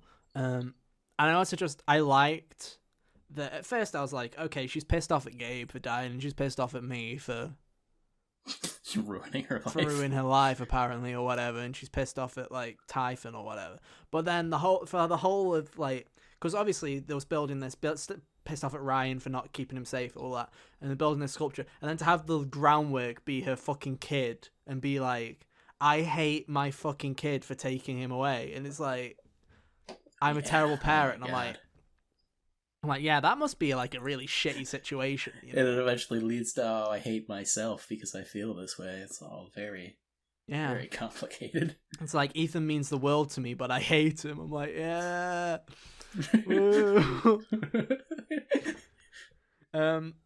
But no, like, that was a really powerful moment. I really appreciated it. Again, it was a cool use of... I wish there was more of it. I wish there was more of using your using the emotional powers to dip into people more. One I really wish that we got, now that I'm thinking about it, is Jed. That's one that I would very much like to have experienced. The thing she did at the end was interesting. It's just weird. I feel like it would have been cool if they found a way to do something before that. We'll get to it. There's still plenty of time, apparently. So yeah, that was a cool one. And then obviously you get all the Typhon information at the end of episode 3. So because I took Charlotte's anger from her, Alex freaked out. Oh, what happened? Yeah, what happened? She freaked out and threw the foosball trophy. Oh no! Into the wall, and then Steph was upset and left. Yeah. Okay. That did not happen with me. Yeah. To me, she's like, I feel like she was like, I couldn't do anything, and they're all like, it's okay if you couldn't do anything. Then no one could, and I'm like, well, I could have took her anger away, but I refused to. Really, the wording should be, I refuse to do it. I can't be on. Yeah, but so yeah, right about the time that we got the information on Typhon, when it was like the old mining sites is what they were blowing up at the same time. That's when the thing with Jed clicked, because I had seen enough things around town where I'm like, oh no. See, I was a dumbass. He's not really a hero, is he? He did something bad. I wasn't clicking. Bad. I wasn't clicking. When everyone was talking about him being a hero, I was like, "Oh, did he fight in the war or whatever?" I didn't. Yeah, like in a war. It takes place in 2019, Ethan. He's like late 60s. He's got to be like in the Cold War.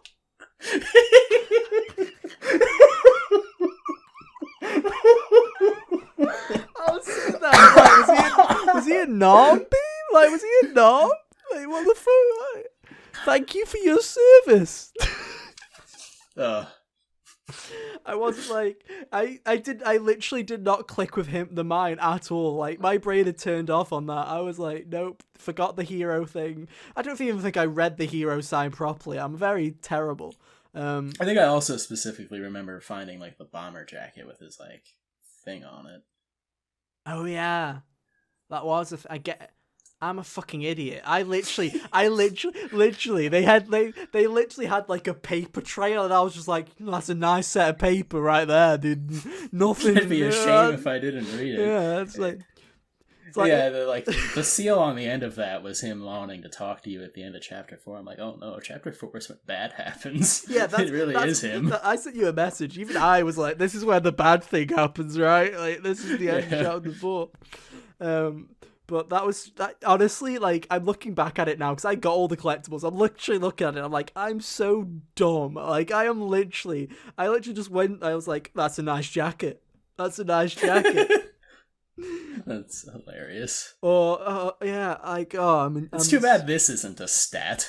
Yeah, like what? Ethan's a dumbass. Were you? No. Like who else put it together? Like, you were fucking dumb. 30%. Like, yeah. Oh no. That is so funny that I just like literally. It's like they just handed all the evidence and no gears turned. Like it was just like no. Yeah. But that's so funny. But you get all the information. So that them being the old mining site was what clicked. Did you listen to the others? I listened to every phone call. I listened to every me phone too. call. The stupid ordering the chicken. Yeah, the fucking the fucking KFC order. I was like, yo, nice KFC order, my guy. Why was he so indecisive about the sides? That was so weird. No, I was like, is there a hidden meaning in this? I'm like, no. What's the deal here? No clue. That was funny, and then listening to her calls as well was like another thing why I hated what's her name? I always forget her name. Typhon lady Diane, like just like trying to cover her own arse. I'm like fucking hate. That was I don't get it. Like if you're gonna do it, don't do it halfway. Blow the whole thing open. Yeah. I was like, this is fucking dumb. Like. Yeah. Like I fucking like Diane. I fucking hate because they try and play this card of she's just trying to protect herself and she hates the company as well. But then you have the moment in episode 5 where I'm ready to punch her because I'm like, got that whole scene. We'll get to it. I'm sure it was much more painful for you than it was for me because I got the satisfaction of having everyone go, yeah, we believe it. Yeah. Oh man. We'll get to that though. We're not there yet, because there's a lot of interesting stuff. Because apparently even you can have everybody believe you and then have Ryan not because it's his dad. Yeah. It's apparently it's really hard to get Ryan to believe. So I was like, wow. Maybe the key is just having him romanced and you can have him romanced and him not believe you, and then he'll come up and apologize, and then that's another thing where you can break up with him or. Oh wow. Yeah. Cool. Okay, so moving on, episode 4 time, shortest episode.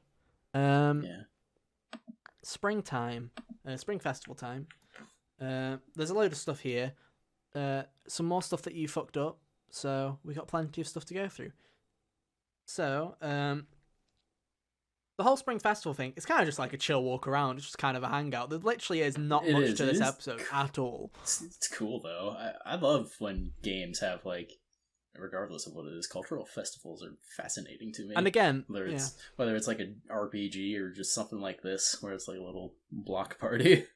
I just want to say, like, episodes 4 and 5, this is definitely where the parallels to Life is Strange 1 in particular really start to like kind of line up, because episode 4 in Life is Strange 1.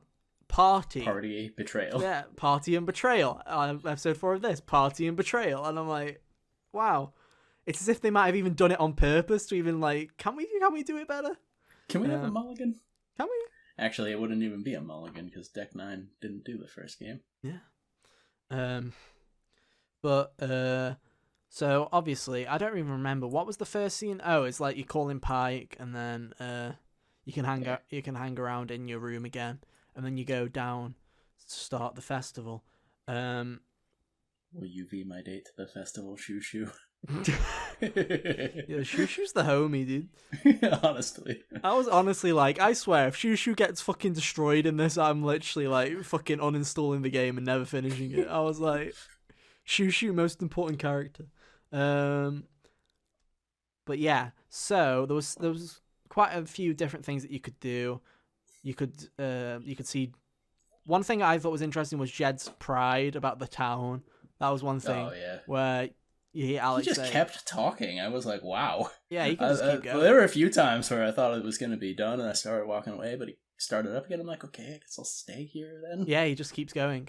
I liked Mac's talk as well. You can obviously find Mac around there. And I kind of liked that conversation. It made me, he's still an arsehole, but it was like more in a like a, yeah, you're just doing a bit of an annoying prick kind of way. Yeah. I liked the whole, I don't know if you got the same dialogue. I know I keep saying a lot. I'm sorry, audio listeners. If you're sick of me going, I just didn't get it. Need the elastic band. But yeah. I'm trying so hard. It's a connector. Was it the thing with Riley over by the bridge? Is that what you're trying to get to? No, the Mac thing.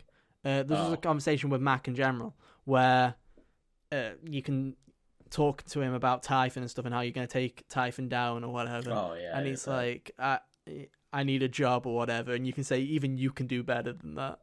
And I just liked that conversation because he laughs at it. I was like, yeah, he's not as much of an arsehole as I thought he was. Still a bit of an arsehole, but not as much as I thought he was. But no, there was the whole scene with Riley, as you mentioned, at the bus stop. Last chance to tell her about Eleanor. I didn't, again. Because I was like... She already knew in my case, so she was just kind of standing there being like, well, this is what I would have been doing. Oh, did she not even go?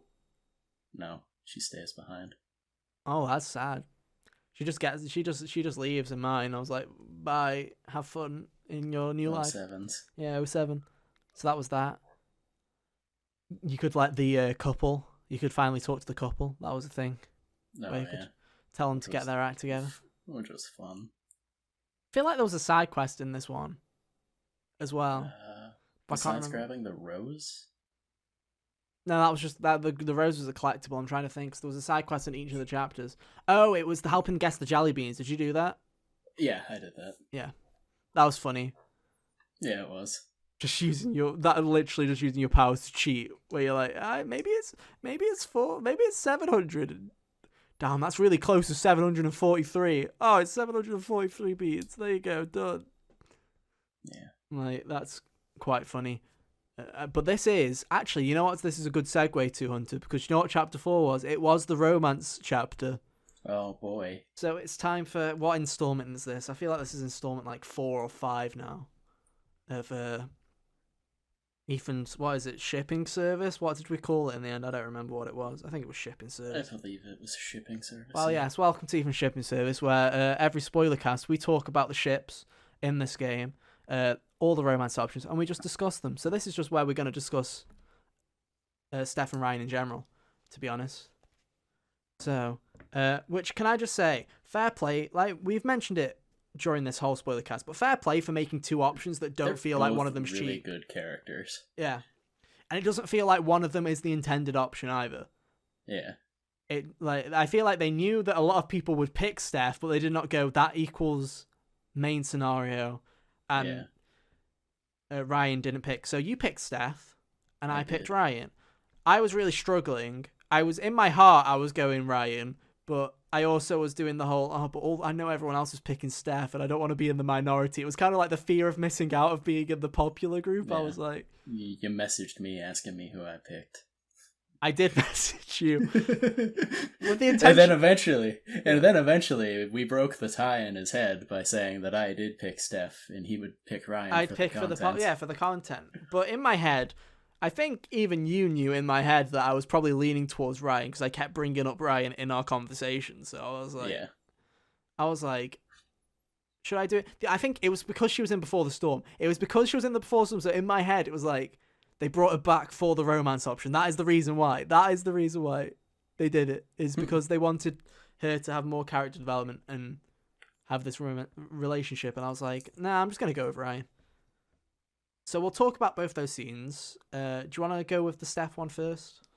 Oh, yeah. So, this is after the festival. She wants to hang out up on the roof. And she's like, hey, I get to leave. Come with me. Well, before that, she's like, pick a destination. And she has, like, pictures of Salem, Massachusetts, somewhere in the ocean, not specified, and Berlin, Germany, I believe. Guess which one I picked. It's a real hard one to guess, Ethan. Is it ocean? No. I picked Salem. Oh, Salem. Okay. Look at me. I just think, yeah, I know, yeah. That was the obvious one, but I thought it'd be funny if you just went, oh, water. Just go in the middle of the like. That would be funny, but I picked Salem because, yeah. Yes, obviously. It's just how I am. Yeah. And there was this whole like made up scenario about join a witch coven, go try and raise the dead from graveyards, but never works. But you get cool little graveyard art for your room at home or something. It was a funny little conversation, and then eventually she caps it off with asking you to go with her. Interesting. And then you can choose to. I assume it's the same, where it's like the kiss or hug option again. Yeah. Does anything happen? There was a cool little joy explosion when they kissed. And nothing else? That was it. Oh, okay. Also, your webcam's a bit laggy. So hopefully it comes back in a second. Discord is dying, ladies and gentlemen, while we're recording our podcast. You hate to see it. But mine was similar, but it was kind of the opposite, where Ryan was basically trying to convince you to stay. Was kind of the way behind it. Was like he wanted you talking about everything. It was picturing your dream scenario, and it was like, okay, so if you were to work, picture it. You're walking down Main Street and you're going to your job. What is it? And I was like, record store. And he was like, well, Steph might be pissed that you've taken a job, but oh well. And I was like, that's kind of funny. But you basically plan your dream kind of scenario there. And so obviously you have the same scenario, same scene, same kiss, the explosion happens, but also he plants a tree in the garden, because he has this whole story about how the garden was his mother's. The garden on top of the roof garden was his mother's. Oh, and cool. She suffered from insomnia, and sometimes she'd go over to the pub and plant and work on her garden. She used to take Ryan sometimes just there, and they used to spend a lot of time there. So he planted a tree there for her as like a gift or whatever. And when the explosion happens, it causes the flowers on the tree to kind of bloom. And I was like, oh, that's neat. Yeah. I was like, yes, the 17% shippers get something. The underdogs win with one animation. Let's go.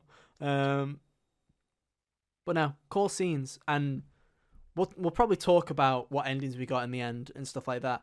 But I do want to say that like we have done the whole shipping service. It's a fucking joke, right? By the way, I do want to specify this. When I say shipping service, it's kind of an ironic joke to how there are people on the internet who will die over character relationships. Seriously. And I love a good character relationship, right? I love a good character relationship. They're great when they're done. Yeah, I ship characters all the time in stuff like if there's romance options, I will ship certain characters in ways like that, but not in the way where I make it my Twitter life or make it my personality, right? Which is where the kind of joke came from of doing this every time we fucking have romance options in video games, but honestly, both of them are like S tier, top quality romance options in a video game. I really liked both of them. And they also didn't do it in the gamer way of being like, oh, they're into each other. It's fucking time, guys. It was kind of just like a wholesome kind of relationship thing. It wasn't fucking, because I hate that kind of stuff. It's what puts me off some games like The Witcher and stuff like that at times. I'm like, really? Like BioWare games like that. Yeah, BioWare games where it's just like, oh, time for fucking. Well, there's a build up to it at least. Like you kiss each other first, and then but it always just kind of feels like fan service. Like it's just like we know the people are horny on main, so it's time for the horny moment. Where I'm just like, at least in Dragon Age, I can say that it all just comes off as very, very stupid when it gets to that part, because video game scenes like that don't come off in a way that's good. Yeah. But both of them very wholesome, and I like I say, I really like them. Like, I can 100% see myself, if I ever play the game again, doing the other side and seeing what Yeah. Steph's ones are. But no, both like really top tier relationships, and are miles better than anything that the other Life is Strange games have even attempted to do. Like, Yeah, genuinely, without a doubt. Like, people who played the first game sure did love the Chloe and Max relationship, but and I was both not of us that were big of a fan. indifferent. Yeah, both of us were indifferent. Yeah, I was like, no. I played that entire And then game your platonic. alternative was Warren, so I played the entire game platonic, I believe, with Yeah, me everybody in too. Life is Strange 1. It just kind of felt forced. And also, if you play Before the Storm, I still stand by this, that, well, you can even tell from Life is Strange 1 Yeah, that you there was can tell something just between by the Chloe and context Rachel. that- yeah. There was something between Chloe and Rachel. And I just felt like it was awkward, because if Chloe and Max were having this thing, it was just kind Max of... would have been essentially a Yeah, replacement rebound. Goldfish. Yeah. It's just kind of a rebound relationship and not real, in my opinion. But hey, there you go. Another ship has set sail. 2 ships, because they're both good, have set sail from Ethan's shipping service, and we'll get back to the regular spoiler cast. One day, we won't do... Like, actually, we have had it. Last was part 2 spoiler cast. We could not do shipping service. I was like, one day we'll have a spoiler cast where we don't do this, but we've already had one.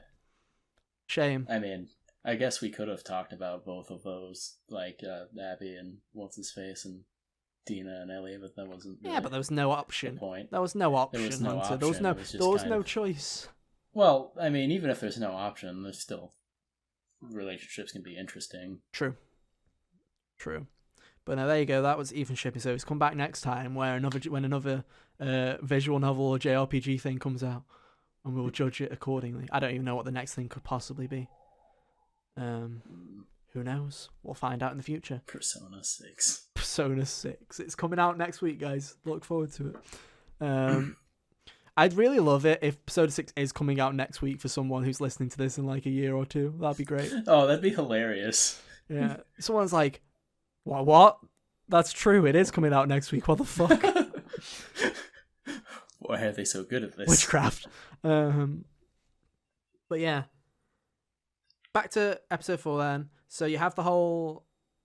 we didn't really talk about the whole rose scene, but you can give a rose to whoever you want. That's your option time. Yeah, it determines what you get. I wonder what happens if you don't give the rose to anybody. I think it's just platonic. I think you just don't get that scene. Like, nothing. There is a platonic ending to this game. I should say that. Oh yeah, You don't I have imagine there would have to be. You don't have to be in a relationship. Which is 100%... Like, that's the thing. It feels like all the answers are right in this one. Because it's like, they feel like they're good enough friends to just be friends either way. You know? Yeah. But no. So we're gonna get to that scene, right? We're gonna get to the whole Jed scene. Shall we rip the band-aid off? Before we do that, I want to say that I screwed up the thing with Ducky because I thought I'd be able to walk back down to the bar afterwards, because you've been able to do that previously at certain points in the game where you could go into an area and before you trigger the thing. Like, I thought that the trigger for the rooftop scene was going to be walking from the stairs that are already in the apartment to the roof. So that's why I screwed up the Ducky thing, because I was like looking around and I guess I missed the trigger, and then I was like, I'll come back to you. It's a shame you And then missed a that really happened. you missed a really nice moment. It was quite a wholesome moment where you figure out why he doesn't partake in the spring festival, and then you kind of you have like a dance basically, essentially, as you find out what his song was from his wife's favorite song, and then you dance with him to try to cheer him up, and then he'll come to the actual festival and he'll watch you play and stuff like that as well. Yeah. So also, before we skip to the end, that scene where you play the little show is great too. I like the cut where she's like, "Who's playing?" yeah. Yeah. It goes I from- saw it coming I was- from a mile Yeah, I away, saw but it coming it's like- too, but it was really good. She's Yeah. like, "I hate you guys."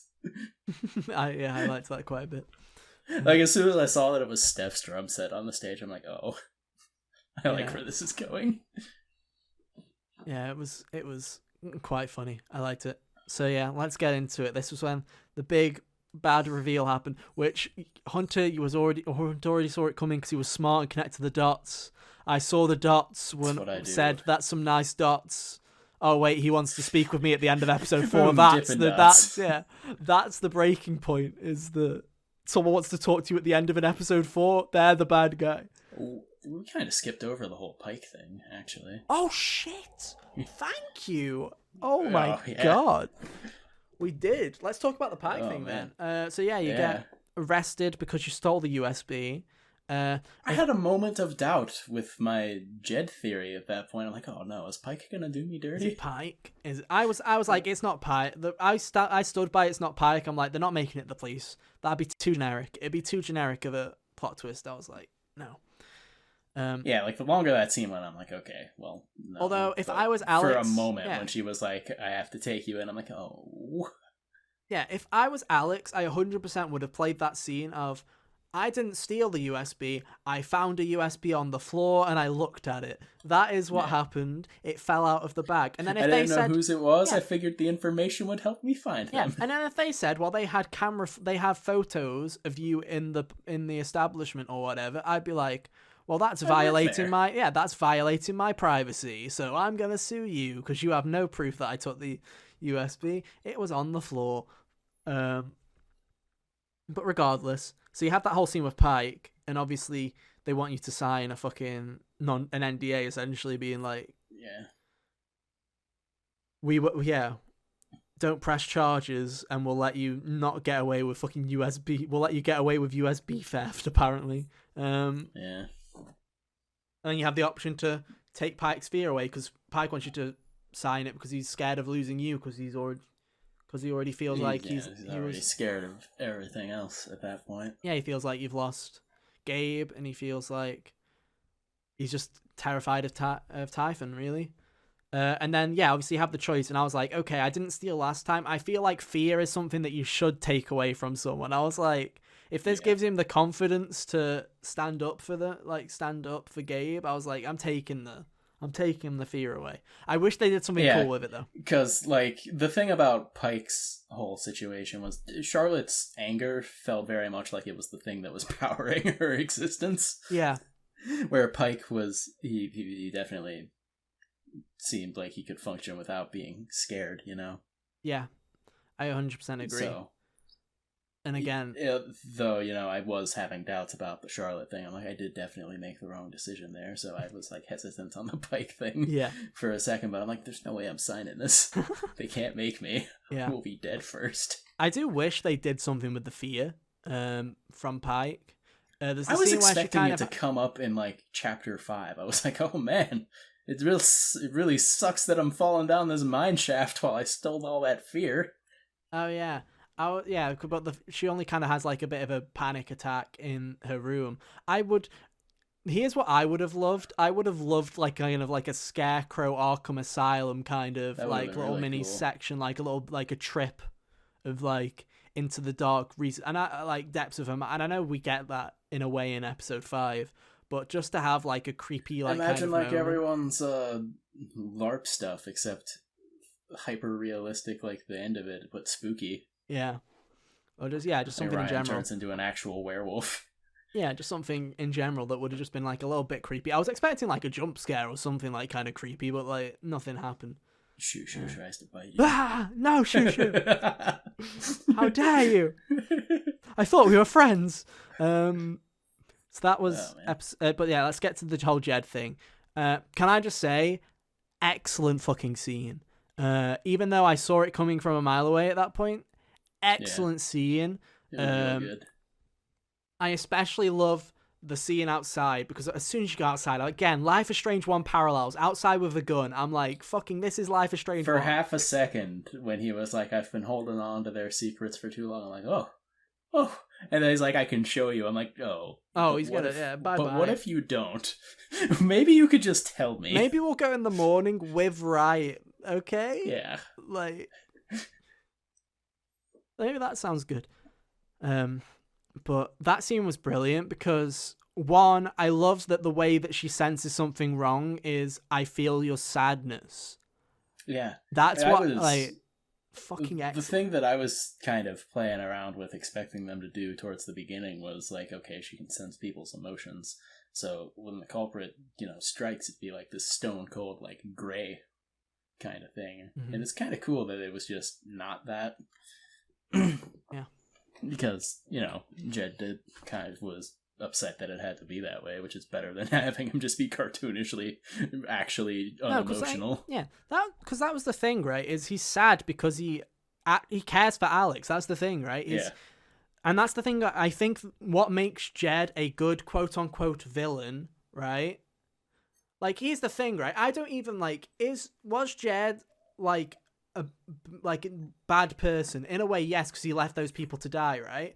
But in the same time, I don't class him as I don't class him as an antagonist. He's still less in the of a same scumbag way than as Jefferson. the mining company and Diane and Jefferson. Yeah, like, we'll get to the whole forgive or not forgive stuff at the end. But it was like when I was reading people online, people like when I was seeing like all the possible endings, like I was reading like websites that were calling him like a monster and stuff like that, and I'm like, it's not that far. I don't think it's that cut and dry. Even the leaving people behind thing. Even like he saved more people than he let die. And it's also, more that and also his decision to keep going was what caused it. Yeah, and also it's that. And also think about it. If you listen to the phone call, at the same time, he gets a call from his wife saying that she's pregnant.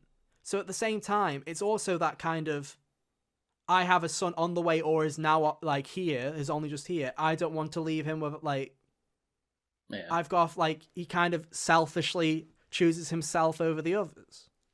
I don't see him as he's just a coward. That's the thing, is he's a coward. I don't class him as a monster. He's a coward who lets his pride get the best of him. But no, having the whole I feel your sadness be the thing that causes her to realize something's up, I fucking love. It's not fear, it's not anger, it's sadness because of everything that's happened. I'm like, fucking... Yeah. That was the moment where I knew. That's why I said to you, I remember messaging you going, damn it, I want to play the final episode. Because I knew, I was like, they're doing a Life is Strange 1 with the plot twist, but the whole sadness line was like, I have a good feeling they're not going to fuck this up. They're doing it differently. Yeah. And they definitely stuck the landing this time. Definitely. So obviously, terrible aim though. But again, don't blame him. He was sad. He was probably fucking terrified. His hands were definitely shaking before he started aiming. Yeah, exactly. He was shaking. The webcams are dying again. I'm sorry, video. It's fine. It's fine. If you're still watching at this point with it an hour and 48 minutes in, then we salute you. You're already in it for the long run now. You'll have to deal with a minute of not quite Persona 5 Royal Spoilercast, but you get into breaking the 2-hour mark. I think this will be the second longest spoilercast that we've done. Yeah. I think we're gonna hit it because we still have a whole episode 5 to talk about. But yeah, obviously he misses the shot and he falls down the mine. The one thing that I will say, the only thing where I say this is a more grounded kind of story than all the other lives, the only one thing that I'm like is kind of like you're getting drama. Surviving being chucked down a mine shaft. The 6 million floor mine shaft, I'm like... Whereas not only does she survive the initial drop because she just lands perfectly on the beam that didn't break, but then she survives being dropped some more after that because the ladder broke. Yeah, it was kind of a bit campy, but hey, right then when the ladder was there, it would have been perfect for the whole fear thing to strike and have her freak out a little bit, and that be what caused it to drop. Mm-hmm. So yeah, I agree, but there you go. So obviously, I also think it's weird of Jed to not check. I know that he was sad. I get it. I don't count that as a plot hole because let's face it, he was sad and he didn't want to do it. I'm sure the last thing he wanted to do was look at the dead body and feel the guilt. So I can understand why he didn't check. But at the same time, I mean, would you have even been able to tell from all the way if she actually? Yeah, probably not. To be honest, probably not be able to. But there you go. So obviously, episode 5 starts. I'm just imagining him now, turning around with a walkie-talkie, being seal the exits. We will get to. We'll get to that in a second. But what was I going to say? I can't remember what I was trying to say. Yeah. So obviously you have the nightmare sequence at the start, the quote unquote like kind of nightmare dream sequence that is very similar to the same sequence that is in episode 5. But it's actually done well. It's not this weird kind of avoid the people, do these weird puzzles. Weird stealth mission. People don't like you because you used your time manipulation, blah, blah, blah. It's actually a really cool look into how Alex came to be the way she is. Yeah. And let's talk, like, I really liked how they had, like, 25, 26-year-old Gabe and 21-year-old Alex reenact the scenes instead of it turning them into like children or whatever and just watching the scenes. I thought that was kind of an interesting way to do that kind of scene, and I liked it actually. I feel like it probably somehow feels a bit more real that way than if you had just made like tiny versions of them.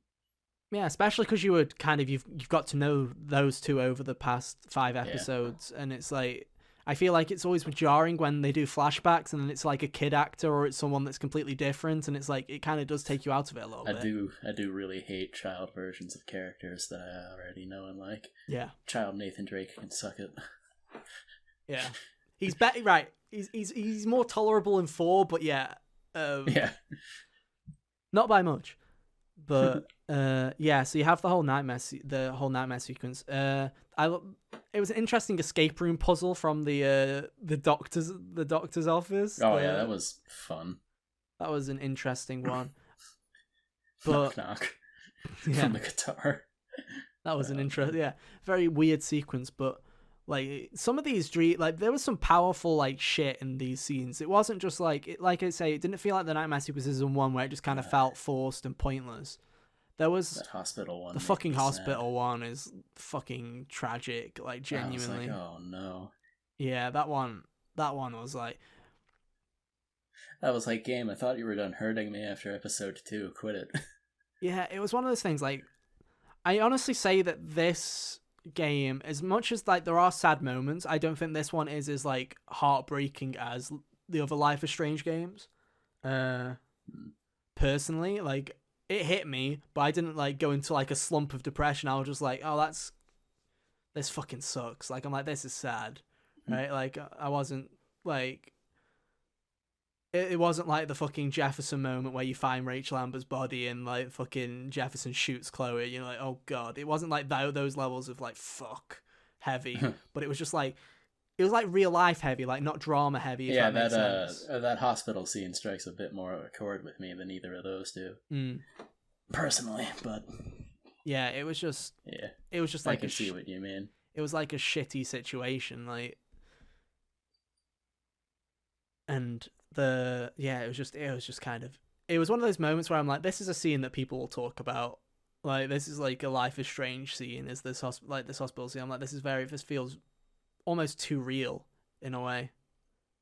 Yeah. And yeah, it was pretty sad. I also like how they did not choose a death scene, because I was like, when we were in the hospital, I was like, oh god, we're just gonna watch her die and then everyone be depressed. But it was just the last moment that Alex talked to her, and I was like, that's much more powerful scene than watching her die in a way. But yeah, and then you also had the scene with the father, and it was interesting, right? Because the father was made out to be this arsehole that left this whole time. And to be fair, that was the one thing.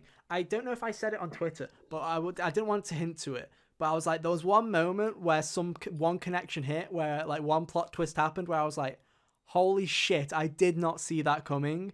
And it was the dad being linked to being the one. Oh, right. Yeah. That was an aha moment for me, too, because when it was like, oh, he was one of the mine workers, I'm like, right. They said Gabe came here to find his dad. Yeah, I was like, holy shit, it all like tied. Like, that was like. I didn't put that one together either, if that makes you feel better. Right? No, that one I don't think people should put. Like, I feel like that is one of those, like, oh shit moments. Not a. I figured this out in episode 2. Like, I don't think it was one of those. Yeah. But no, the scene with the father leaving also was like a very powerful one as well. Jeez. It's real messed up that she threw that locket. Yeah, and I the know, dude right? just like was like, It was like, mine now. Hippity hoppity, this is my property. See ya. Dibs, bye. I'm like, dude, that's messed up. Yeah. I also like how these scenes play out once with her remembering it wrong. Yeah. I think that's a cool look into the way things like that work. Yeah, it's a good look into mental health and how sometimes you may put rose-tinted glasses on situations that you've experienced in your life. Yeah, you don't want to think about it, like, skipping the scene with the mum choking, or skipping the scene with just listening to music over top of their arguments. Yeah. And I thought that was really interesting. Or the orphanage scene, which that one I was like watching everyone be like, "Oh, you poor thing," but we don't want you. Like, it was just like the kind of, I'm like, oh god, you people are messed up. Yeah, man. It was really, like I say, I think they did a really good job with Alex in general. I really did connect with Alex in a way I hadn't connected with any other characters from Life is Strange, really. Yeah, for sure. But no. So you have the flashbacks and you wake up in the mine. I did not see the match coming into play at all. I never was like, oh, the match? Yeah, there's one match. I didn't think about that either until it happened. I'm like, oh, that's really cool. Yeah, I was like, that's kind of cool that, in a way, Gabe's still helping to this, like, still helping her through this. Last thing about his reminder of his old life saves Alex's life. It's really cool. Mm-hmm. And then I also love how it went out, and the anger found in the locket was like strong enough to light the way for her. I thought that was also a very cool visual. And then her finding the locket and coming to the realization again, another really powerful moment. And I don't remember if it was, I think it was looking at the locket in the room afterwards, like after everything that happens, after the town hall, after everything. I think it's the scene of at least we were there with him in his final moments, and I was like, that's a good line. I liked that one. Yeah. Like, despite everything he did. Yeah. And again, it's like, when you first saw the photos and in episode 1 of the family, and Alex called her father an arsehole or whatever, I don't remember what language she used to describe him, but I thought that he was like either an abuser or he was like a druggie or something like that. No. But then to find out that he was just a man that lost it after he lost his wife, he was like just done, and he abandoned them. But at the same time, it's like, again, I don't consider it like, I don't feel like cliche villain here. Like, I still felt bad for him, and it's like, because in the end he was working in that mine. It's like, I feel like in his heart he was eventually going to try and reconnect in a way. I feel like once he had his life once he had his life together, he wanted, that's what I think he was doing. I think, obviously it's not shown, but I think his motivation was for him to build up something and then find them again eventually. It was a bit of a questionable way to go about it, but at least he was trying, Well, yeah, I don't think his thing was like, I'm going to go away and then come back. I think he Well, no, I don't think he was like, oh, I'll leave, and then, it wasn't planned out that far in advance. No, I think it was just... At first, he was just like, I'm getting out of here. I can't take this anymore. And then one day, and then I think But then I think eventually, like, him working in the mine the motivation was to one day find his kids again, I feel. Yeah. It's also kind of crazy how, like you say, how close Gabe actually got. Yeah, it's like... Pretty, crazy. But I liked that. That was, like I say, that whole scene, figuring out what Jed did, in a way. I was like, again, fucked up situation, but it was like... It is a messed up situation. Yeah, I'm more kind of angry at him that he took the deal with Typhon to try and cover it than I am him... Of what he did, yeah. It's like that was the kind of the bigger problem than trying to cover it up. Because I feel like if he had... It's also really interesting because it completely recontextualizes his relationship with Gabe. Mm-hmm. Like, it's probably a thing more born out of guilt than it was being a decent person, perhaps. I mean, not. I think it might have started out of guilt. I feel Well, like. yeah, I'm sure that it eventually grew to just be. Well, I mean, yeah. I I really think you like can. this I think. guy. I think you can tell by the plaque and the memorial and Yeah. the ceremony and stuff like that Jed really did care at the end. But I feel like at the start it might have been out of guilt. Definitely. But yeah, we'll talk. Shall we talk about the town hall meeting? We've hit 2 hours. Congratulations, everybody. Oh, Welcome. boy. We're near the end. I promise. Yeah. So we're gonna reach the town. So obviously, Alex escapes the mine. How the fuck did she escape the mine? By the way, can we get through that? Where I It thought just they kind of sealed. cuts to the exit. I thought they sealed that fucking thing shut. I thought the point of the explosion was to Yeah, I cover thought up the that was evidence and the seal it point of the shut. explosion. So how does she get out? That's like my one thing. Okay, I think the thing is, Jed led her to, like, he was like, these things go all over. There's tunnels. There's like a network of tunnels. Yeah. He didn't necessarily lead her to the main old tunnel. Yeah. I think he just led her to one of the offshoot tunnels. I also think the thing that they exploded and covered up were the bodies and everybody. Like, they put all that in rubble. So they didn't care if people found it, because the locket was the only thing that she found. She didn't find a load of bodies or find the massacre that happened. I think they buried the massacre, not necessarily the entirety of the cave system. Because let's think about it. If you collapse the entirety of that cave system, you'd probably be fucking destroying a lot of the mountain structure. You'd probably be destroying too much. That stuff. Yeah, you'd probably mess up the mine that you're currently working with, even. Yeah, exactly. Because it's very hard to know how that would, result. Mm-hmm. Yeah. So yeah, it was probably that there was probably a way around it eventually. It does make me question, though, now that she's picked up the locket and there's no, like, there's no light, how did she see a way around? Did she just eventually get used to the dark? Did the pendant your keep eyes lighting do up? eventually adjust to darkness. Did the pendant keep lighting up because it still had that memory in it? Who knows? I mean, it's possible. Guess we'll never know. So she fumbles back all the way to the town hall meeting, and I honestly, this scene was really pissing me off. Like, it was one of those scenes where I was like, oh. So the thing is, how could anybody, who would walk in like that, make those claims and think, who would be like, oh, she's clearly making this up? Regardless of, like, I was chucked down a mine shaft. Yeah. Oh, yeah, because, like, obviously you walk in, and then she starts saying, I remember, like, the first thing you get, I don't know if you got it, was a dialogue option with Ryan was the first thing I got.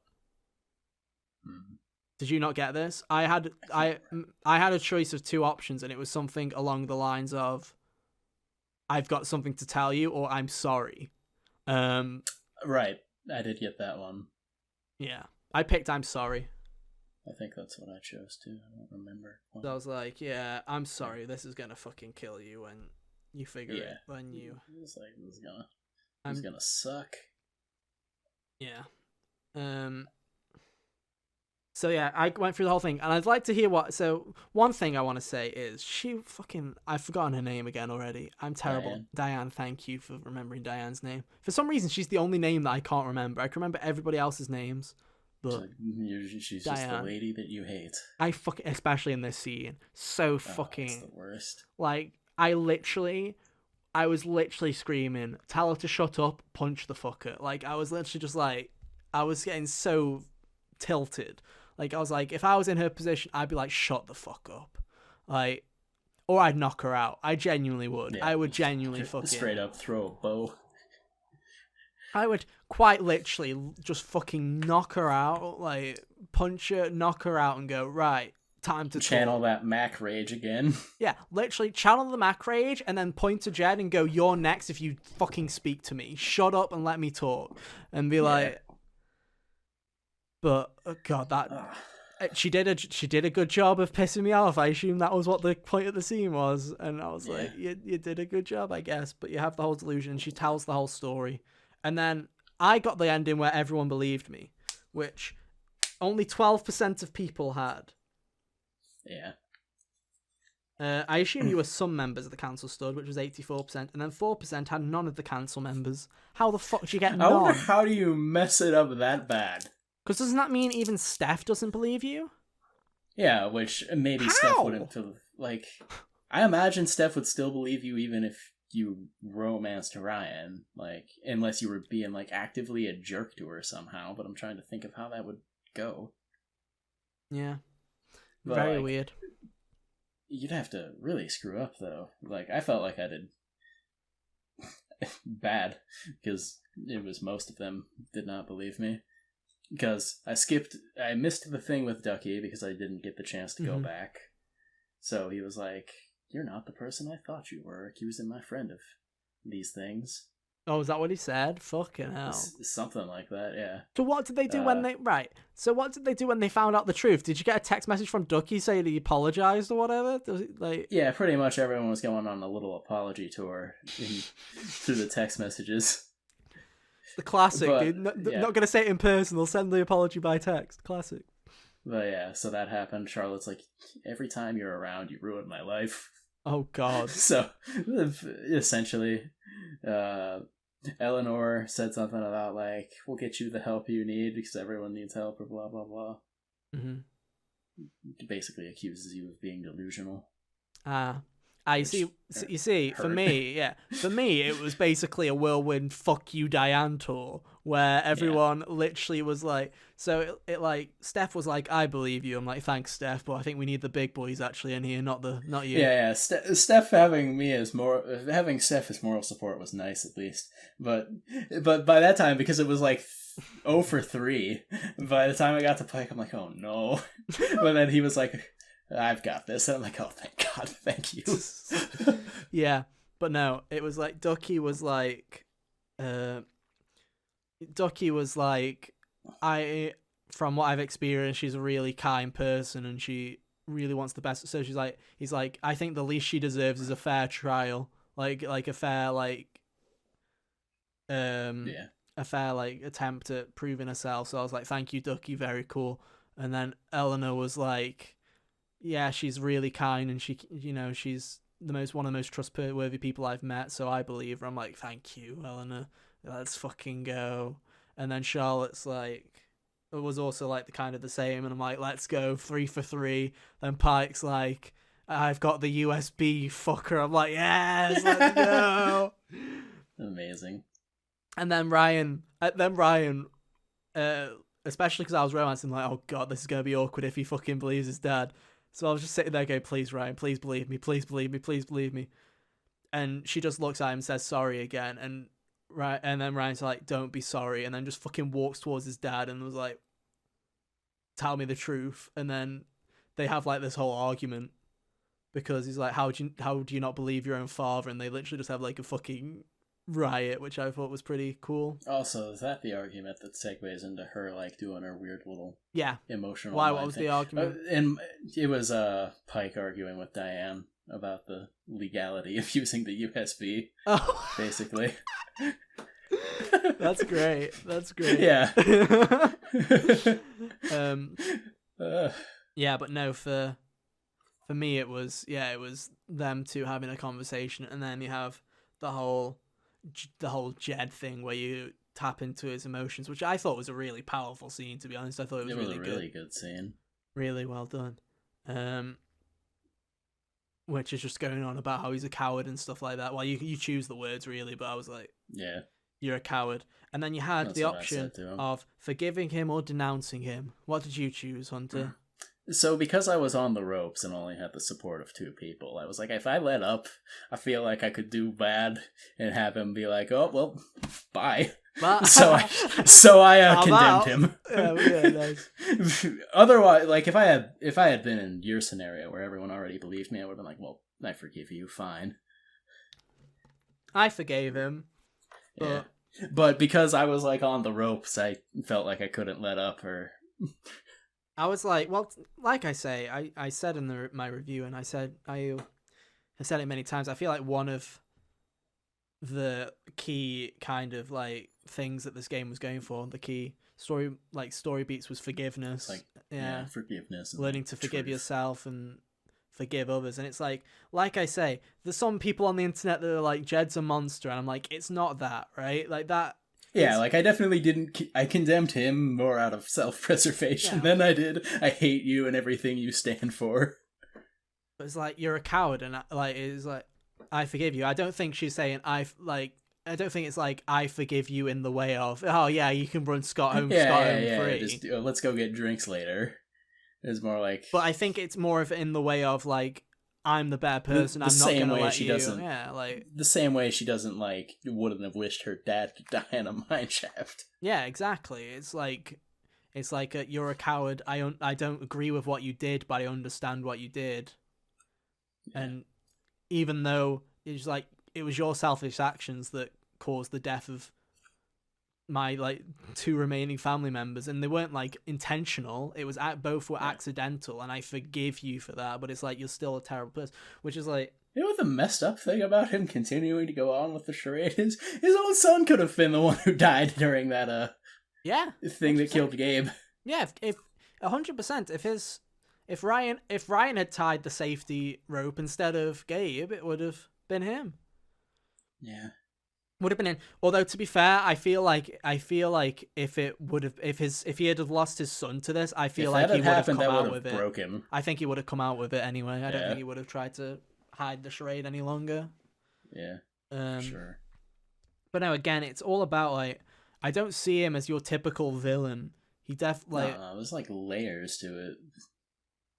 And yeah, and it's like, I still layers there's it's layers. A cool parallel to the father in a lot of ways, because they're both cowards who like ran from their problems. Yeah, and there's like, obviously a lot of the good deeds that he does are out of guilt, but I do feel like there were good intentions behind it. I don't think he's like, I'm gonna give him the apartment for free because I killed his father, because I killed her father and I feel bad about it. I think it is like I've unintentionally caused harm here. I want to help this person as much as possible now because I can. Yeah.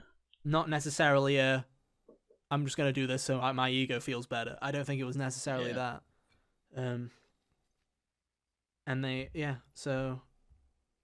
it's a much better way of doing it. Yeah. Here we go. I'm having a look at this, and it's like, Ryan stood by Alex during the vote, 30%. Alex forgave Ryan for not believing her, 15%. You're all cowards. If you didn't believe me, I would have literally chucked him away. You're all cowards.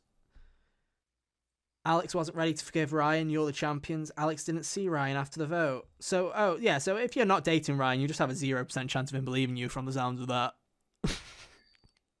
That's I guess. Oh man, yeah, that's probably true. That's a bit lame, but I can't think of any way I would have slated him outside of things where I picked Steph over him. So yeah. Do you want to know the specifics? I have the specific numbers for characters. It's weird too, because you can get Steph to believe you without. Yeah, she believed me. Yeah. I guess she's not emotionally tied to Jed the same way, though, so it makes sense. Right, so here it is for each of them. Charlotte sided with you during the vote, 37%. Charlotte believed Alex but couldn't help, 1%. Charlotte turned her back, 62%. So you're not alone in that one, Hunter, apparently. Yeah. Eleanor is 40 to 52%, so more people didn't have her help either, Hunter, so you're in the majority of that one. Well done. All right, so more people. Pike sided with Alex during the vote, 70%. Most people got that one. Ducky sided with Alex, was 56%, so you're in the minority for that one. Yeah. Oh no, Ryan believed Alex during the vote, 30% of people got that, 70% didn't. I think that's the hardest one for people to get. That was the hardest one that people to get. There is no option for Steph, so Steph just must always agree with you. The real homie. Yeah. Let me look at this. Right. And then you just got the ending options. There's no other options to really talk about here. So I guess I don't know what you picked. I didn't look at the friend stat because I didn't want to know. I don't want to know before we had this conversation what you picked. And you don't know because you finished it before I even played, so you couldn't even look at the friend stat. So I think this is going to be an interesting one. So you have the scene with Gabe, right? Yeah. How did that scene play out for you? I'm just extremely curious. So he basically is like, you could stay here. Because after the whole town meeting thing, Steph comes up to your apartment the same way I guess Ryan would have. And she's like, well, if you don't want to come with me, I'll stay here, is basically what she says. And That's like, what Ryan basically... Ryan's words are, whatever you want to do, I'm in. That's what he says. Yeah, it was funny when you were messaging me about thinking that the stay or leave Haven thing was tied to who you pick. I'm like, almost. Yeah. I was like... But I was like, I'm not gonna say yeah, just anything. don't say anything. That's probably a smart idea. So I was like... And when she ripped that up, I'm like, oh, but we might have needed that. Because after the whole town council thing, I was like, man, the way I've played this game, it would make more sense to leave. Mm. But after Gabe's whole intricate description of the life you could be leading if you stay in Haven, I'm like, well, that got this me. feels that... Yeah, I'm like, well, you did a real good job at this, and this also feels like the one that is the better ending. It's like, right, because it's like the save Arcadia Bay or don't thing. How you get the one that's like, oh, this grandiose ending here, and then the one that's like 2 minutes of, well, bye. And I knew for a while that I was like, I feel like the final option is going to be stay or leave. I feel like that was going to be the option in the end. And I was 100% certain that I was like, I bet most people are going to leave. I bet most of the people are going to... She wants to go and pursue her music. I bet most people are going to fucking want to leave Haven. And there we go. Dude, I was... Up until Gabe, like, described all that, I'm like, yeah, let's leave. Let's go live in Witchtown. Yeah, heck yeah. Know, people are like... I thought most people are going to go with that, go and be a touring musician, go and find your life. Because I feel like that was the most Life is Strange thing ever, is off you go be a musician. And then to find out that 70% of people chose to stay, I was like... That's a large percentage of people. Yeah. It's 100% because of Gabe's speech. I 100% believe that. Yeah, like they gave way more attention to the one option, first of all. That's why I asked. I was like sitting there. I was like sitting there going, are you going to give me a 3-minute cutscene about the second option? And it's like, nah, you can just leave. Yeah. No, I'm like, well, I know which one they want. But was it the same scene? Did you mention working? Did they mention working at the record shop? Yeah. Working together with Steph. Right. Oh, working together with Steph. Okay, so it does change. Mine was Steph leaves. Steph probably leaves because she's not staying there for you now. Yeah. In your scenario. So she goes on to pursue, like... Yeah. Whatever she was doing. In that scenario, yeah. So that was that. But that 100% was like the bias thing. But I had already made my decision a long time ago because... I was always going to pick stay. And the reason I was always going to pick stay was because, again, going back to what I thought this game was about, right? And going back to Alex as a character, I'm like, she's never had a place that she's called home in her entire life. She since she was a kid, essentially. Since her mum's gone. She's moved from place to place to place, not feeling like she has a sense of belonging anywhere she goes. And now finally she has a place where not only does she have, say, a significant other, but she also has a community that consider her family. She has a home. She has a place where she feels like she's connected with everything. I'm like, there's no way in hell in my head that Alex would go chasing a fame, like chasing a dream and like being a musician and being a touring artist. Because to me, I don't think that's what she would want. Yeah. I think that what she wanted was that sense of home and that sense of purpose. And I don't think a big, like, fame isn't even in her sights, if that makes sense. I guess unless you really leaned into the playing your music thing as part of your choices, because there were dialogue options where you could like choose that as one of the things that were super important to you. Which I did in a lot of things where I mentioned like music and stuff like that. Well, a lot of them, but like for example, the one where you're like talking to when you're like taking down Jed. And your options are like, you find something you're good at, and one of them was music, the other one was helping people, and there was a third option that I can't remember. Yeah, but why the fuck would you pick music? Helping people. Yeah, in that scenario, why the fuck would you pick music? Like that's. Like, I don't know. I'm sure there are some people who did. It's like, oh, you got me with the power of music. Like, that doesn't make fucking no sense at all. But no. I think that final scene definitely, like, cemented my decision because I'd already made my choices based on kind of staying and stuff like that. It felt like that cutscene was tailor-made, as if it was like, picture this, and he pictured everything that I mentioned too. Yeah, it was funny when you were like, oh yeah, just imagine working at the record shop or whatever. I'm like, oh, that's funny because that's what he says you would be doing. Yeah, that's what what happens. So I thought it was customizable. I thought if you said that you wanted to move away, I thought that you get a different scene, but no. But there you go. And then that was my ending. I guess was staying with everybody, which was mine was also staying. What a nerd! Like scenes with Steph instead of Ryan. Why not both? Maybe in Life is Strange 4. Imagine another murder that we will spoil in the trailer. But this time, romance options where you don't have to choose. Yeah, but no. And then I think we've wrapped everything up. Like, we both chose to stay. Jed obviously basically admitted to everything as going to jail or something. I don't remember. Yeah. Imagine like a Persona confession.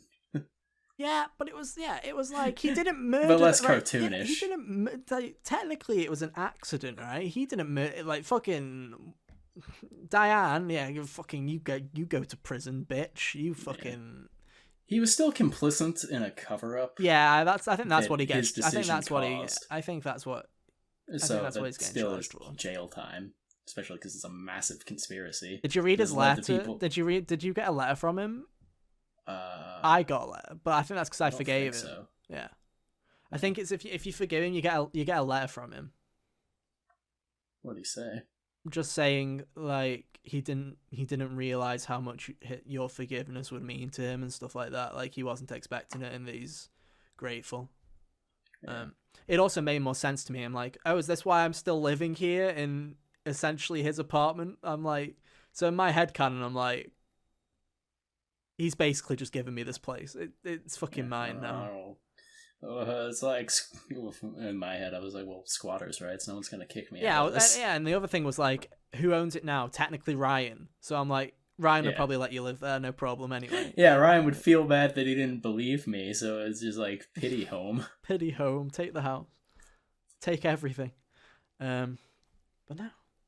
I think that's everything. I think we've covered everything. Oh, yeah. Is that everything? Did I miss anything? I don't think. The music in this game is great. Yeah, it was really good. I like that they leaned into it a lot, too, because that was one of the things about Life is Strange 1, was its cool soundtrack was definitely one of its identifying charms, and the fact that they lean into it so hard with this one was a really good choice. I agree. And yeah, it was a very good soundtrack as well.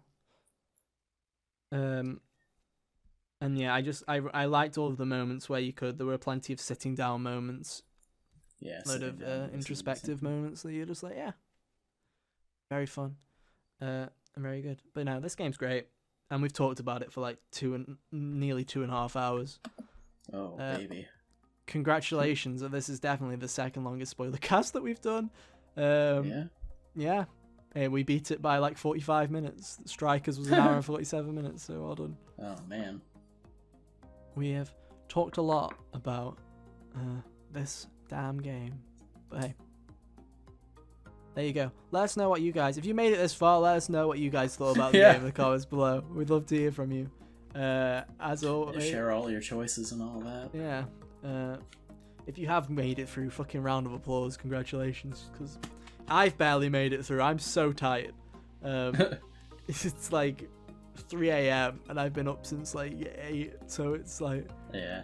It's been a riot, but hey, it's been fun to talk about this game, and I'm glad that we've done this in a semi-recent manner, because usually when we do spoiler casts, it's been weeks, and I'm going like, what happened? Yeah, what happened here? Yeah. Like with the Miles Morales one. Oh god, we don't. Pull up the wiki for that one. We don't speak about that one. We spent 20 minutes talking about a cable and the logistics of how it would break. Yeah, basically. But no, as always, our links are on screen right now. You can find us on Twitter or whatever. You find us out what we're doing on our personal channels and stuff like that. So yeah, make sure you go and do that. But if not, you can go and follow us on Twitter at HotGamersOnly to keep up to date with everything, or subscribe to us at youtube.com/HotGamersOnly. And hey, if you want to listen to us instead of looking at our stupid faces, you can find us on podcast services. Just head to the link tree or just search for Hot Gamers Only on your favourite podcast services like Spotify and Apple Music. But yeah, with that, that's been our show. Thanks ever so much for listening to the Spoilercast. We'll be back at some point for another Spoilercast. Who knows what game that'll be? I don't. Oh man, I don't even know what. I don't think there's anything coming this year. It'll be February. I feel like it'll be in the January-February time. It'll be like maybe Horizon. It'll probably be Horizon. If it warranted, yeah. It'll probably be Horizon. Who knows? Maybe Elden Ring has the greatest plot of all time that we need to Spoilercast. Who knows? You never know, Hunter. You never know. You never know. But thank you for listening or watching. We'll be back at some point for another Spoilercast in the future. But be sure to head over to our main podcast, the HBO podcast, Hot Gamers Only, for more. But until then, have an awesome day. And yeah, we'll see you next time. Bye. Toodaloo.